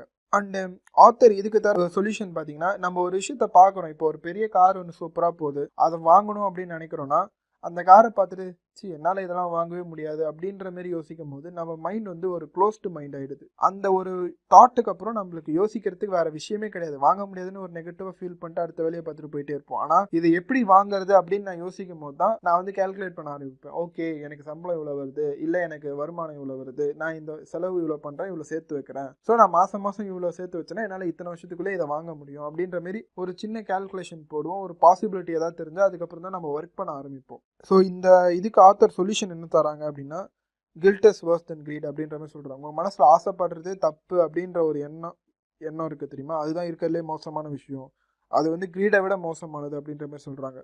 அண்டு உங்கள் மனசுக்கு பிடிச்ச விஷயத்த செய்யுங்க, எப்படி இருந்தாலும் உங்களை வந்து கிரிட்டிசைஸ் பண்ண தான் போகிறாங்க. நீங்கள் வந்து நல்லது செஞ்சாலும் சரி செய்யலைனாலும் சரி அவங்க கிரிட்டிசைஸ் பண்ணுறவங்க பண்ணிகிட்டே தான் இருப்பாங்க. ஸோ அதனால் உங்களுக்கு பிடிச்ச விஷயத்த வந்து ஆத்தர் வந்து செய்ய சொல்கிறாங்க. ஸோ ஃபோர்த்து விஷயம் பார்த்தீங்கன்னா ஹேபிட்ஸ். அதாவது நம்ம வாழ்கிற வாழ்க்கை வந்து நம்ம ஹேபிட்டோட ரிஃப்ளெக்ஷன் அப்படின்ற மாதிரி சொல்லலாம். ஸோ நம்ம ஹேபிட்ஸ் எப்படி இருக்கோ நம்ம வாழ்கிற வாழ்க்கையும் வந்து அதுக்கேற்ற மாதிரி தான் இருக்கும். ஸோ ஆத்தர் வந்து இதுக்கு ஒரு சூப்பரான எக்ஸாம்பிள் தர்றாரு. அதாவது எப்படின்னா ராபர்ட் கிட்ட வந்து அவங்க ரிச் டேட் வந்து கேட்குறாரு, இந்தமாரி உங்கள் அப்பா வந்து பில்லெல்லாம் எப்போ கட்டுவார் அப்படின்ட்டு. அதுக்கு வந்து ராபர்ட் சொல்கிறாரு, எங்கள் அப்பா வந்து மாதம் ஸ்டார்டிங்கில் எல்லா பில்லையும் கரெக்டாக கட்டிடுவார் அப்படின்ட்டு. அதுக்கு வந்து ரிச் டேட் வந்து சிரிச்சுட்டே சொல்கிறாரு, அதனால தான் உங்கள் அப்பா ஒன்று ஏழையாகவே இருக்காரு, ஏன்னா உங்கள் அப்பா வந்து கவர்மெண்ட் அவரோட கிரெடிட்டார்ஸ் இவங்களுக்குலாம் வந்து பணத்தை வந்து ஃபஸ்ட்டு கொடுத்துட்றாரு, அவருக்குன்னு சேர்த்து வைக்கிறதுக்கு வந்து அவருக்கு எதுவுமே இல்லை அப்படின்ற மாரி சொல்கிறாரு. அண்டு உடனே ராபர்ட் வந்து கேட்குறான், அப்போ வந்து பில்லு கட்டுறது இதெல்லாம் வந்து தப்பா அப்படின்ற கேட்குறான். ஸோ அதுக்கு வந்து ரிச் டேட் என்ன சொல்கிறாருன்னா, நான் பில்லு கட்டுறது தப்புன்னு சொல்ல வரல, ஆனால் ஃபஸ்ட்டு வந்து உனக்கு தேவையான காசை வந்து நீ வந்து உனக்கு பே பண்ணிக்கணும், அதுக்கப்புறம் மிச்சம் இருக்கிறத வச்சு தான் நீ வந்து பில்லு கட்டணும் அப்படின்ற மாதிரி சொல்கிறார். ஸோ அப்போ வந்து அடுத்த ஆப்வியஸ் கேள்வி வந்து மிச்சம் பத்தாமல் போயிடுச்சுன்னு என்ன பண்ணுறது அப்படின்ற மாதிரி ராபர்ட் கேட்குறாரு. அதுக்கு ரிச் டேட் என்ன சொல்கிறாருன்னா, அப்போ நீ எக்ஸ்ட்ரா வந்து ஒர்க் பண்ணணும், நீ வந்து உன்னை ஃபினான்ஷியலாக ஃப்ரீயாக மாற்றணும் அப்படின்னா நீ ஒரு கோலை செட் பண்ணிட்டு அந்த கோலுக்காக ஒர்க் பண்ணி போயிட்டே இருப்ப. இப்போ உனக்கு கமிட்மெண்ட் வருது அப்படின்னா ஒரு மாதத்தில் எக்ஸ்ட்ரா காசு ஏதோ செலவாயிடுச்சு, சம்திங் ஏதோ ஒன்று ஆகுது அப்படின்னா அந்த கோலை வந்து ஒரு மாதம் தள்ளி போடுவோம். ஆனால் ரிச் டேட் என்ன சொல்கிறாரு அப்படின்னா, நம்மளோட கமிட்மெண்ட்ஸோ இல்லை நம்மளோட எல்லாத்த விட நம்மளோட கவர்மெண்ட்டு நம்ம கட்டுற டேக்ஸ் மணி எல்லாத்த விட நம்மளோட ஃபினான்ஷியலி ஃப்ரீ ஆர் நம்மளோட கோல் தான் வந்து இருக்கிறதுலே முக்கியமான விஷயம். ஸோ அதுக்கு தான் வந்து ஃபஸ்ட்டு ப்ரிஃபரன்ஸ் தரணும். ஸோ ரிச் டேட் என்ன சொல்கிறாரு அப்படின்னா, எல்லாத்த விட வந்து நம்மளோட அசெட் காலம் தான் இருக்கிறதுலே ரொம்ப முக்கியம். ஸோ அதனால் எதுக்காகவும் அதை விடக்கூடாது. ஸோ ஃபஸ்ட்டு நம்ம அசெட் காலம்க்கு நம்ம சென்ட் பண்ண வேண்டிய மணியை வந்து ஃபஸ்ட்டு சென்ட் பண்ணிடுவோம். மிச்சம் இருக்கிறத வச்சு எங்கெல்லாம் கட்டணுமோ அங்கெல்லாம் கட்டிக்கலாம். சப்போஸ் காசு பத்தலை அப்படின்னா எக்ஸ்ட்ரா வேலை செஞ்சோ இல்லை ஏதோ ஒரு இதை யூஸ் பண்ணியோ காசு வந்து வர வச்சுக்கலாம். ஏன்னா நான் காசு கட்டாம விட்டேன்னா நான் வந்து என்ன கேள்வி கேட்க மாட்டேன். ஆனால் இதே நான் என் கவர்மெண்ட் எம்ப்ளாயிஸ்க்கோ இல்லை நான் கட்ட வேண்டிய ஒரு ஆளுக்கு நான் கேட்காம விட்டேன்னா அவங்க வந்து என்ன கேள்வி கேட்பாங்க. அவங்க என்ன கேள்வி கேட்குற அந்த இதை வந்து நான் மோட்டிவேஷனாக யூஸ் பண்ணி நான் வந்து நிறைய காசு சம்பாதிக்கலாம் அப்படின்ற மாதிரி ரிச் டேட் வந்து ஆத்தருக்கு வந்து அட்வைஸ் பண்ணுறாங்க. அண்டு 5th விஷயம் பார்த்தீங்கன்னு வச்சுக்கோங்களேன், அரகன்ஸ்னால் எதுவுமே கிடையாது, ஈகோ ப்ளஸ் இக்னரன்ஸ் அப்படின்னு தான் சொல்லுவாங்க.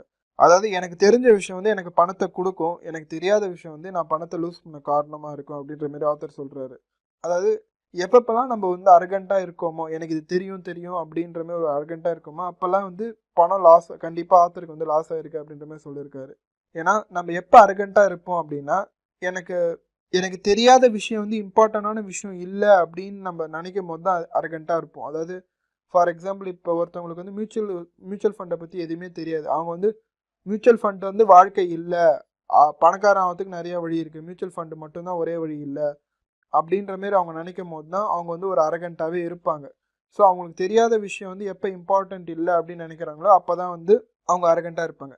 நிறைய பேர் வந்து இந்த அரகன்ஸை வந்து வச்சு அவங்க இக்னரன்ஸ் வந்து மறைக்கிறாங்க. அதாவது அவங்களுக்கு உண்மையான பார்த்தீங்கன்னா மியூச்சுவல் ஃபண்டை பற்றி எதுவுமே தெரியாது, ஆனால் அவங்க ஈகோ வந்து அதை ஒத்துக்க விடாது. அதனால வந்து அவங்க என்ன பண்ணுவாங்கன்னா, அது ஒன்றும் முக்கியம் இல்லை, இப்போ அது தெரிஞ்சால் தான் நம்மளால் இது பண்ண முடியுமா அப்படின்ற மாதிரி சொல்லுவாங்க.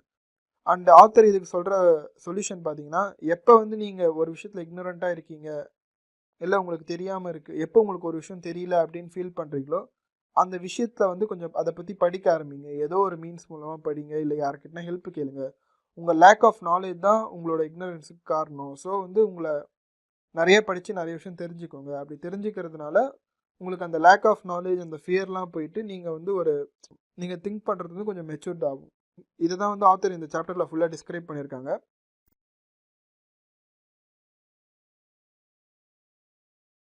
சாப்டர் 9 கெட்டிங் ஸ்டார்டட், இதை பற்றி தான் பார்க்க போகிறோம்.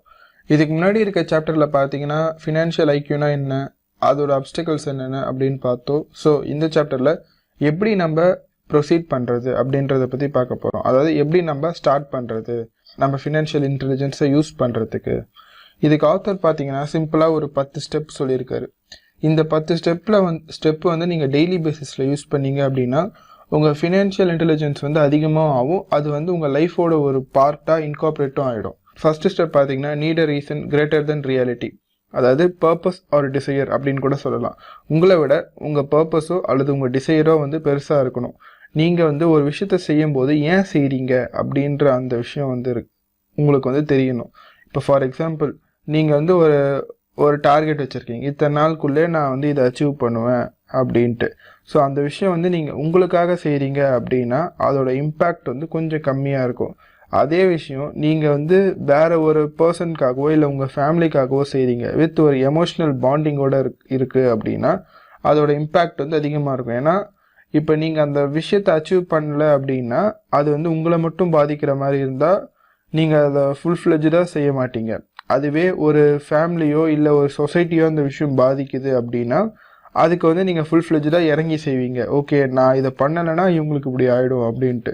ஸோ அதனால் ஆத்தர் என்ன சொல்கிறாருன்னா, நீங்கள் செய்கிற ரீசன் வந்து ஒரு ரியாலிட்டியை விட அது கிரேட்டராக இருக்கணும். நார்மலாக நீங்கள் வச்சுருக்க டிசைரை விட அந்த டிசைர் வந்து ஒரு பேர்னிங் டிசைராக இருந்துச்சுன்னா உங்களால் வந்து அதை அச்சீவ் பண்ண முடியும் அப்படின்ற மாதிரி சொல்கிறாரு. செகண்ட் ஸ்டெப் பார்த்தீங்கன்னா the power of choice. Power of சாய்ஸ்ன்றது ஒரு ரொம்பவே வந்து இன்ட்ரெஸ்டிங்கான விஷயம் வந்து ஆத்தர் இதில் சொல்லுவார். அதாவது நீங்கள் எல்லா விஷயமும் வந்து நீங்கள் தான் சூஸ் பண்ணுறீங்க. உங்கள் லைஃப்பில் நடக்கிற ஒரு விஷயமும் வந்து நீங்கள் தான் சூஸ் பண்ணுறீங்க. உங்கள் கையில் ₹1 வருதுன்னா அந்த ₹1 எப்படி செலவு பண்ணலாம் நீங்கள் தான் சூஸ் பண்ணுறீங்க. உங்கள் கையில் இருக்க டைம் அதை நீங்கள் எப்படி செலவு பண்ணலாம் நீங்கள் தான் சூஸ் பண்ணுறீங்க. புக்கு படிக்கலாமா, இல்லை நாலேஜபிள் யூடியூப் வீடியோ பார்க்கலாமா, இல்லை என்டர்டைன்மெண்ட் ஓரியன்டாக இது பண்ணலாமா அப்படின்ட்டு. ஸோ இங்கே நீங்கள் தான் வந்து டிசைடிங் அத்தாரிட்டி. ஸோ உங்கள் கையில் இருக்க ஒரு ரூபாவும் சரி, ஒரு நிமிஷமும் சரி வேல்யூபிளாக ஸ்பெண்ட் பண்ணுங்கள். இது கூட அவர் என்ன சொல்கிறாரு அப்படின்னா, இந்த ஸ்பெண்டிங் ஹேபிட்ஸ் தான் வந்து உங்களோட சக்ஸஸ்க்கு வந்து முக்கியமான காரணமாக இருக்கும். அதாவது ஒரு சக்ஸஸ்ஃபுல் பீப்புள் எடுத்து பார்க்குறீங்கன்னு வச்சுக்கோங்களேன், ஒவ்வொரு டைம் வந்து அவங்க சக்ஸஸ்ஃபுல்லாக இருப்பாங்க. ஆனால் அதுக்கு காரணம் வந்து ஃபுல்லாக அவங்க ஹேபிட்ஸாக இருக்கும். அவங்க 10 வருஷமாக அதுக்காக கஷ்டப்பட்டுருப்பாங்க. ஆனால் அந்த பின்னாடி இருக்க கஷ்டத்தை வந்து நிறைய பேர் பார்க்க மாட்டாங்க, முன்னாடி இருக்க சக்ஸஸை மட்டும்தான் பார்ப்பாங்க. ஸோ உங்கள் டைமை ஆர் உங்களோட லைஃப்பை வந்து நீங்கள் சூஸ் பண்ணுங்கள். நீங்கள் என்ன செய்யணும், நீங்கள் என்ன ஆகணும்னு நினைக்கிறீங்களோ அதை நோக்கி வந்து ஒர்க் பண்ணுங்கள். ஒரு ஒர்க்கு நீங்கள் செய்யும் போதும் இந்த ஒர்க்கு வந்து உங்களோட கோலை நோக்கி உங்களை கொண்டு போதா அப்படின்ட்டு கேட்டுட்டு அந்த ஒர்க்கை வந்து செய்யுங்க. ஸோ பவர் ஆஃப் சாய்ஸ், கரெக்டாக சூஸ் பண்ணுங்கள், எதை செய்யணுமோ அதை மட்டும் செய்யுங்க. தேர்ட் ஒன் பார்த்தீங்கன்னா சூஸ் ஃப்ரெண்ட் கேர்ஃபுல்லி, அதாவது பவர் ஆஃப் அசோசியேஷன். நம்ம ஒரு விஷயம் சொல்லுவாங்க, நம்மளோட 5 ஃப்ரெண்ட்ஸோட ஆவரேஜ் தான் நம்ம அப்படின்ற மாதிரி ஒரு விஷயம் சொல்லுவாங்க. ஸோ உங்ககிட்ட இருக்க ஃப்ரெண்ட்ஸை வந்து கேர்ஃபுல்லாக சூஸ் பண்ணுங்கள். சில பேர் பார்த்தீங்கன்னா நெகட்டிவ் மைண்டட் பீப்புளாக இருப்பாங்க. சில பேருக்கு வந்து அந்த சைனிசம் இருக்கும், எந்த ஒரு விஷயம் எடுத்தாலும் நெகட்டிவாக பேசுறது, ஒரு ரொம்ப நல்ல விஷயம் பண்ணாலுமே அதில் இருக்க குட்டி குட்டி நெகட்டிவ் வந்து பாயிண்ட் பண்ணுறது, அந்த மாதிரி ஒரு கேரக்டர் உள்ள பர்சன் யாரையுமே உங்கள் க்ளோஸ்டு சர்க்கிள் ஆஃப் ஃப்ரெண்ட்ஸ்குள்ளே வச்சுக்காதீங்க. ஏன்னா அது வந்து உங்களை வந்து ட்ரெயின் பண்ணும். அவங்களோட நெகட்டிவிட்டி வந்து உங்களை ரொம்ப ட்ரெயின் பண்ணும். நீங்கள் நார்மலாக இருந்தீங்கன்னா பிரச்சனை இல்லை, பட் ஸ்டில் சில டைம் நீங்கள் டிப்ரெஸ்டாக இருக்கும் போது அவங்க நெகட்டிவிட்டி வந்து உங்களை ரொம்ப அஃபெக்ட் பண்ணும். அண்டு சுற்றி இருக்க எல்லாருமே நெகட்டிவாக இருக்கீங்க, நீங்கள் மட்டும் பாசிட்டிவாக இருக்கீங்க அப்படின்னா ஓவர் தி டைம் வந்து அது உங்களையும் நெகட்டிவாக மாற்றிடும். அண்டு ஃபினான்ஷியல் நாலேஜை பற்றி டிஸ்கஸ் பண்ணுற மாதிரி ஒரு ஃப்ரெண்ட் சர்க்கிள் வச்சுக்கோங்க. ஏன்னா மிடில் கிளாஸ் வந்து மிடில் கிளாஸாக இருக்கிறதுக்கு ஒரே ரீசன் என்னென்னா, வீட்டு லெவலில் வந்து அவங்க ஃபைனான்ஸை பற்றி டிஸ்கஸ் பண்ண மாட்டாங்க. இதில் இன்வெஸ்ட் பண்ணால் என்ன லாபம் இருக்குது, என்ன நஷ்டம் இருக்குது, என் எக்ஸ்பீரியன்ஸ் என்ன, நீ எங்கே படித்த அப்படின்ட்டு ஒரு அப்பாவும் பையனும் வந்து இந்த விஷயத்தை பற்றி டிஸ்கஸே பண்ண மாட்டாங்க ஓரளவு, முக்கால்வாசி. உங்கள் ஃப்ரெண்ட்ஸு கூட நீங்கள் வந்து டிஸ்கஸ் பண்ணுங்கள், இப்படி பண்ணலாம் அப்படி பண்ணலாம். டிஸ்கஸ் பண்ணுறது மட்டும் இல்லாமல் ஒரு ட்ரையல் அண்ட் எரர் மெத்தட் மாரி ட்ரை பண்ணி பாருங்கள், என்ன பண்ணலாம்.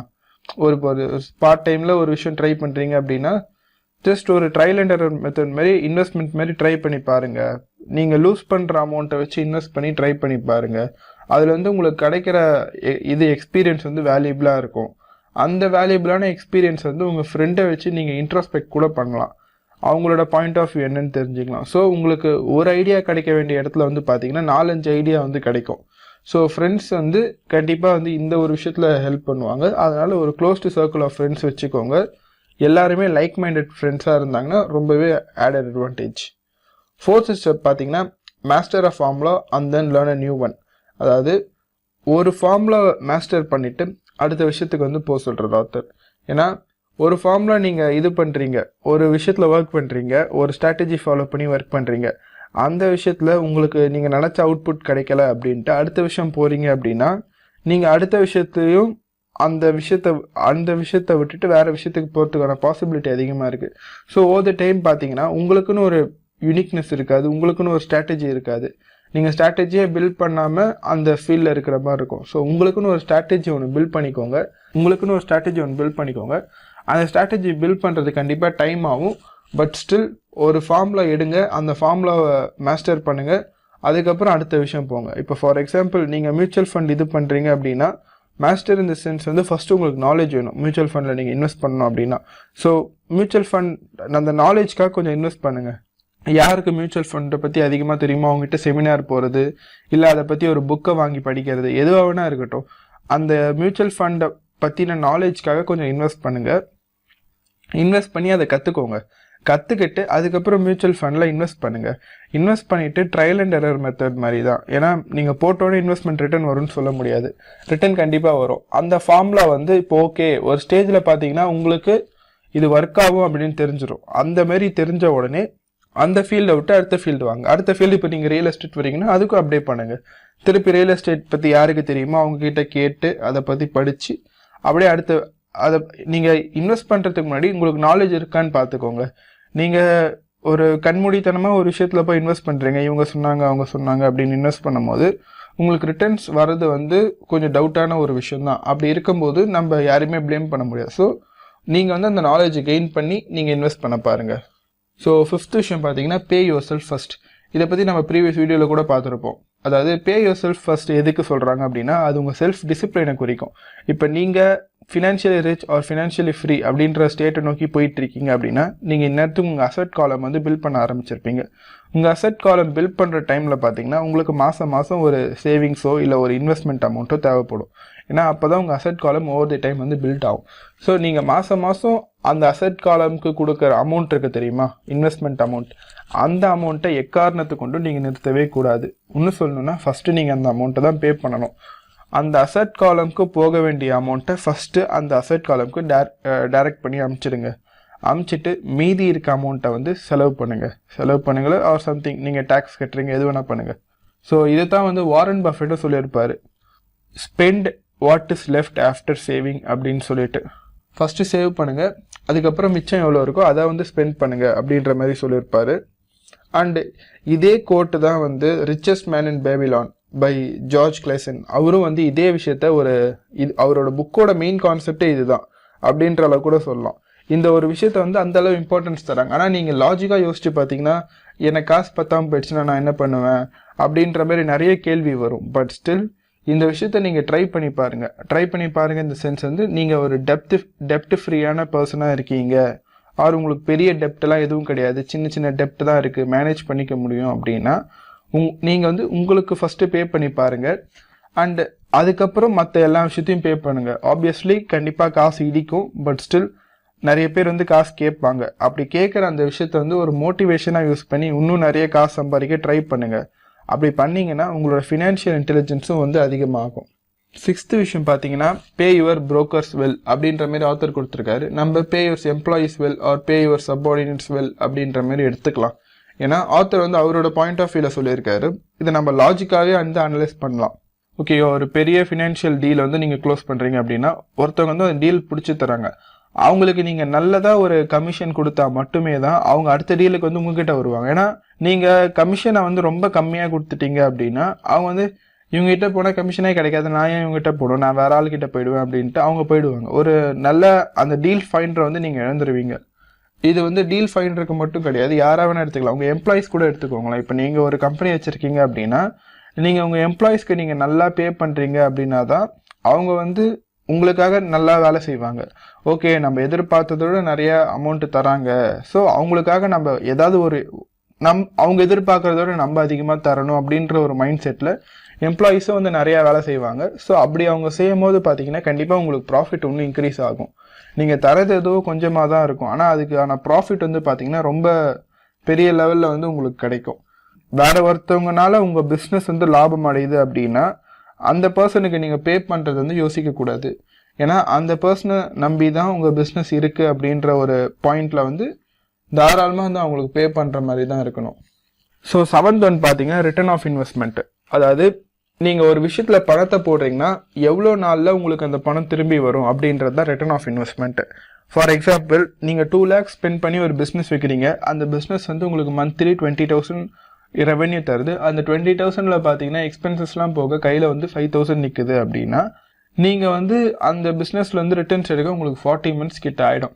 ஸோ இந்த 40 months தான் வந்து உங்களோட ரிட்டர்ன் ஆஃப் இன்வெஸ்ட்மெண்ட் டைம். 40 மாதத்தில் உங்களோட இன்வெஸ்ட்மெண்ட் வந்து ரிட்டர்ன் ஆகிடும். அதுக்கப்புறம் அந்த பிஸ்னஸ்லேருந்து வர எல்லாமே வந்து ப்ராஃபிட் அப்படின்ற மாதிரி வரும்.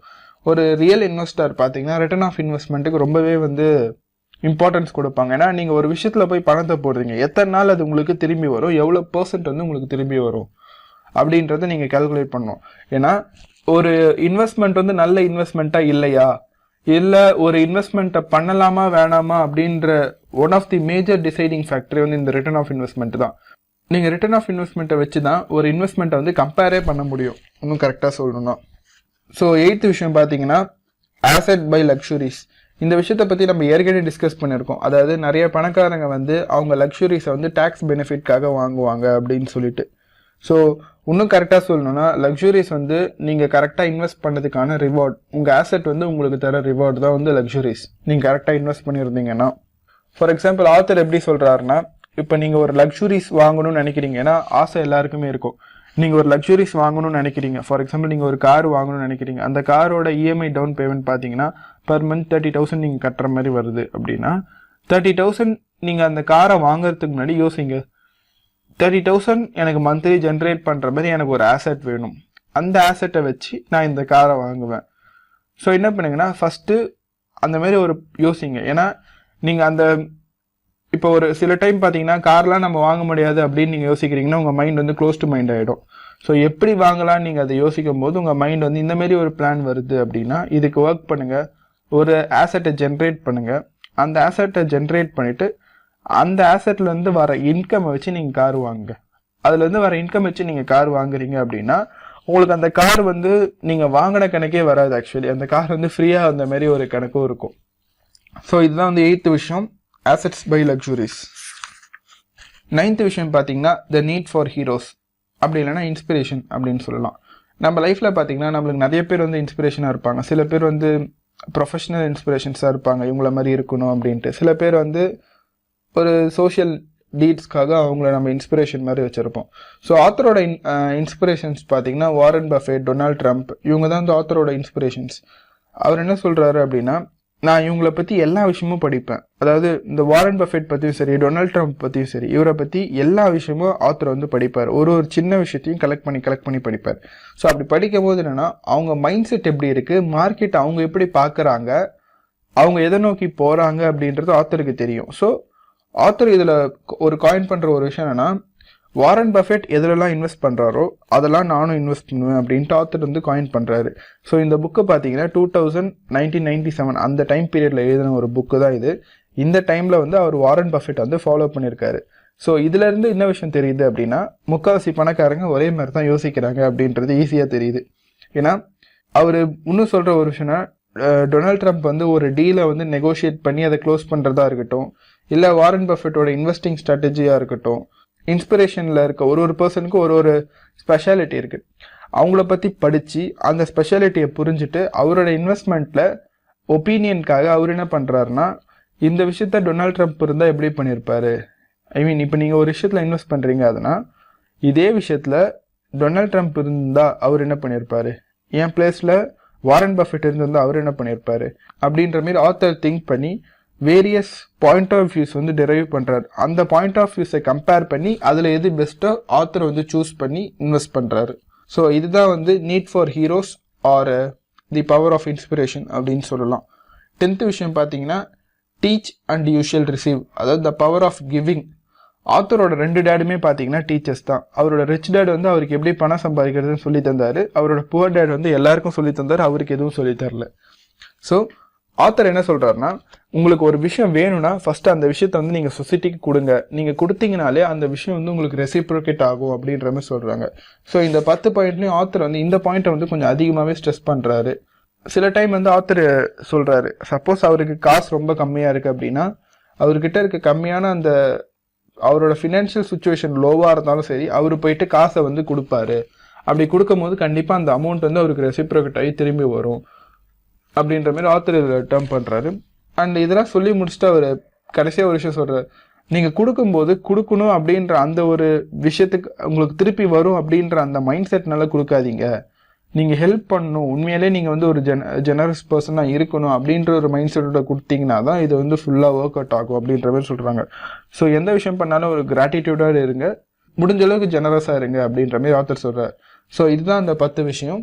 ஸோ இந்த 10 விஷயத்தையும் உங்கள் லைஃப்பில் நீங்கள் இன்கார்பரேட் பண்ணுறீங்க அப்படின்னா உங்களோட திங்கிங் பேட்டர்ன் வந்து ரிச் பர்சன் மாதிரி மாறிடும். ஸோ ஆப்வியஸ்லி உங்கள் திங்கிங் பேட்டர்ன் ரிச் பர்சன் மாதிரி மாறிடுச்சுன்னா உங்களோட ரிசல்ட்டும் வந்து ரிச் பர்சன் மாதிரி வரும்.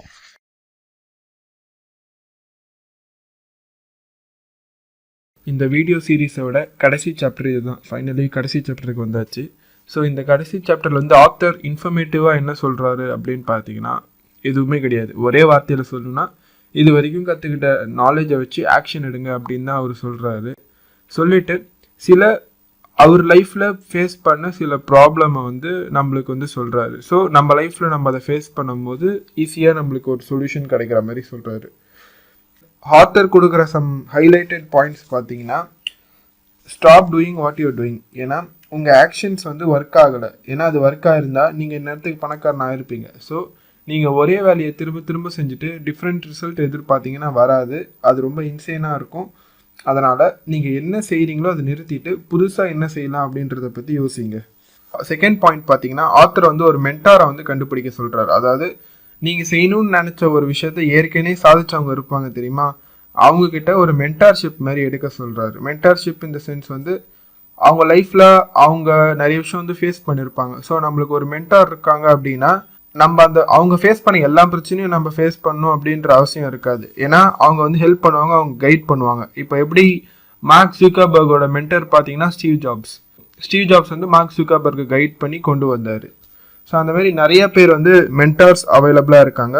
ஸோ ஒரு மென்டார்ஸை வந்து கண்டுபிடிச்சி ஒரு மென்டார் கீழே வந்து நீங்கள் ட்ரெயின் ஆக, நீங்கள் நிறைய பேருக்கு மென்டார் பண்ணுங்கள் உங்களுக்கு கீழே வரவங்களுக்கு. அண்டு தேர்ட் விஷயம் பார்த்தீங்கன்னா take classes and buy study material அப்படின்னு சொல்கிறார். நீங்கள் எந்த ஃபீல்டில் இருக்கணும்னு நினைக்கிறீங்களோ இல்லை எந்த ஃபீல்டில் நீங்கள் ஒரு புதுசாக ஒரு விஷயம் பண்ணணும்னு நினைக்கிறீங்களோ அந்த ஃபீல்டில் வந்து உங்கள் நாலேஜ் வந்து அப்டேட் பண்ணிகிட்டே இருங்க. நாலேஜ் இருக்கிறது முக்கியம் கிடையாது, அப்டேட்டட் நாலேஜ் இருக்கிறது தான் முக்கியம். ஸோ உங்கள் நாலேஜை எந்த அளவுக்கு அப்டேட் பண்ண முடியுமோ அந்த அளவுக்கு உங்கள் நாலேஜ் அப்டேட் பண்ணிகிட்டே இருங்க. அண்டு நாலேஜ் அப்டேட் பண்ணுறது மட்டும் மேட்ரு கிடையாது, அப்டேட் பண்ண நாலேஜ் வச்சு ஏதாவது ஒரு ஆக்ஷன் எடுங்க. எவ்வளோ முடியுமோ அந்த அளவுக்கு ஆக்ஷன் எடுத்து அவங்க சொல்கிறது உண்மையாக பொய்யான்னு டெஸ்ட் பண்ணி பாருங்க அப்படின்ற மாதிரி ஆத்தர் சொல்கிறாரு. ஃபோர்த் விஷயம் பார்த்தீங்கன்னா மேக் லாட் ஆஃப் ஆஃபர்ஸ். இது வந்து ஆத்தர் சொல்கிறது வந்து அவரோட point of view, real estate அந்த பாயிண்ட் ஆஃப் வியூவில் வந்து சொல்கிறாரு. இதை நம்ம எப்படி எடுத்துக்கலாம் அப்படின்னா, உங்களுக்கு ஒரு விஷயம் வேணும்னா அதை வந்து நிறைய வழியில் வந்து அக்வயர் பண்ண ட்ரை பண்ணுங்க. இப்போ ஃபார் எக்ஸாம்பிள் வந்து எதுவாக எடுத்துக்கிட்டோமே, இப்போ நீங்கள் ஒரு பிஸ்னஸ் ஆரம்பிக்கணும்னு நினைக்கிறீங்க அப்படின்னா அதை வந்து ஒரு ஆங்கிளில் மட்டும் யோசிக்காம பல ஆங்கிளில் யோசிச்சு எந்த ஆங்கிளில் போனால் நம்மளுக்கு வந்து இன்வெஸ்ட்மெண்ட் கம்மியாக இருக்கும் லாபம் அதிகமாக இருக்கும் யோசிச்சுட்டு ரிட்டர்ன் ஆஃப் இன்வெஸ்ட்மெண்ட்டை செக் பண்ணிவிட்டு நீங்கள் வந்து ஒரு பிஸ்னஸில் இறங்கணும்.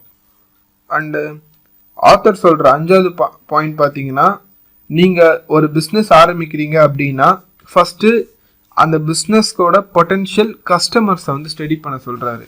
அதாவது நீங்கள் எந்த பிஸ்னஸ் வேணால் ஆரம்பிக்கலாம், அந்த பிஸ்னஸ்க்குன்னு ஒரு டார்கெட் கஸ்டமர்ஸ் இருப்பாங்க, டார்கெட் ஆடியன்ஸ் இருப்பாங்கள்ல, அவங்கள வந்து ஸ்டடி பண்ணுங்கள்.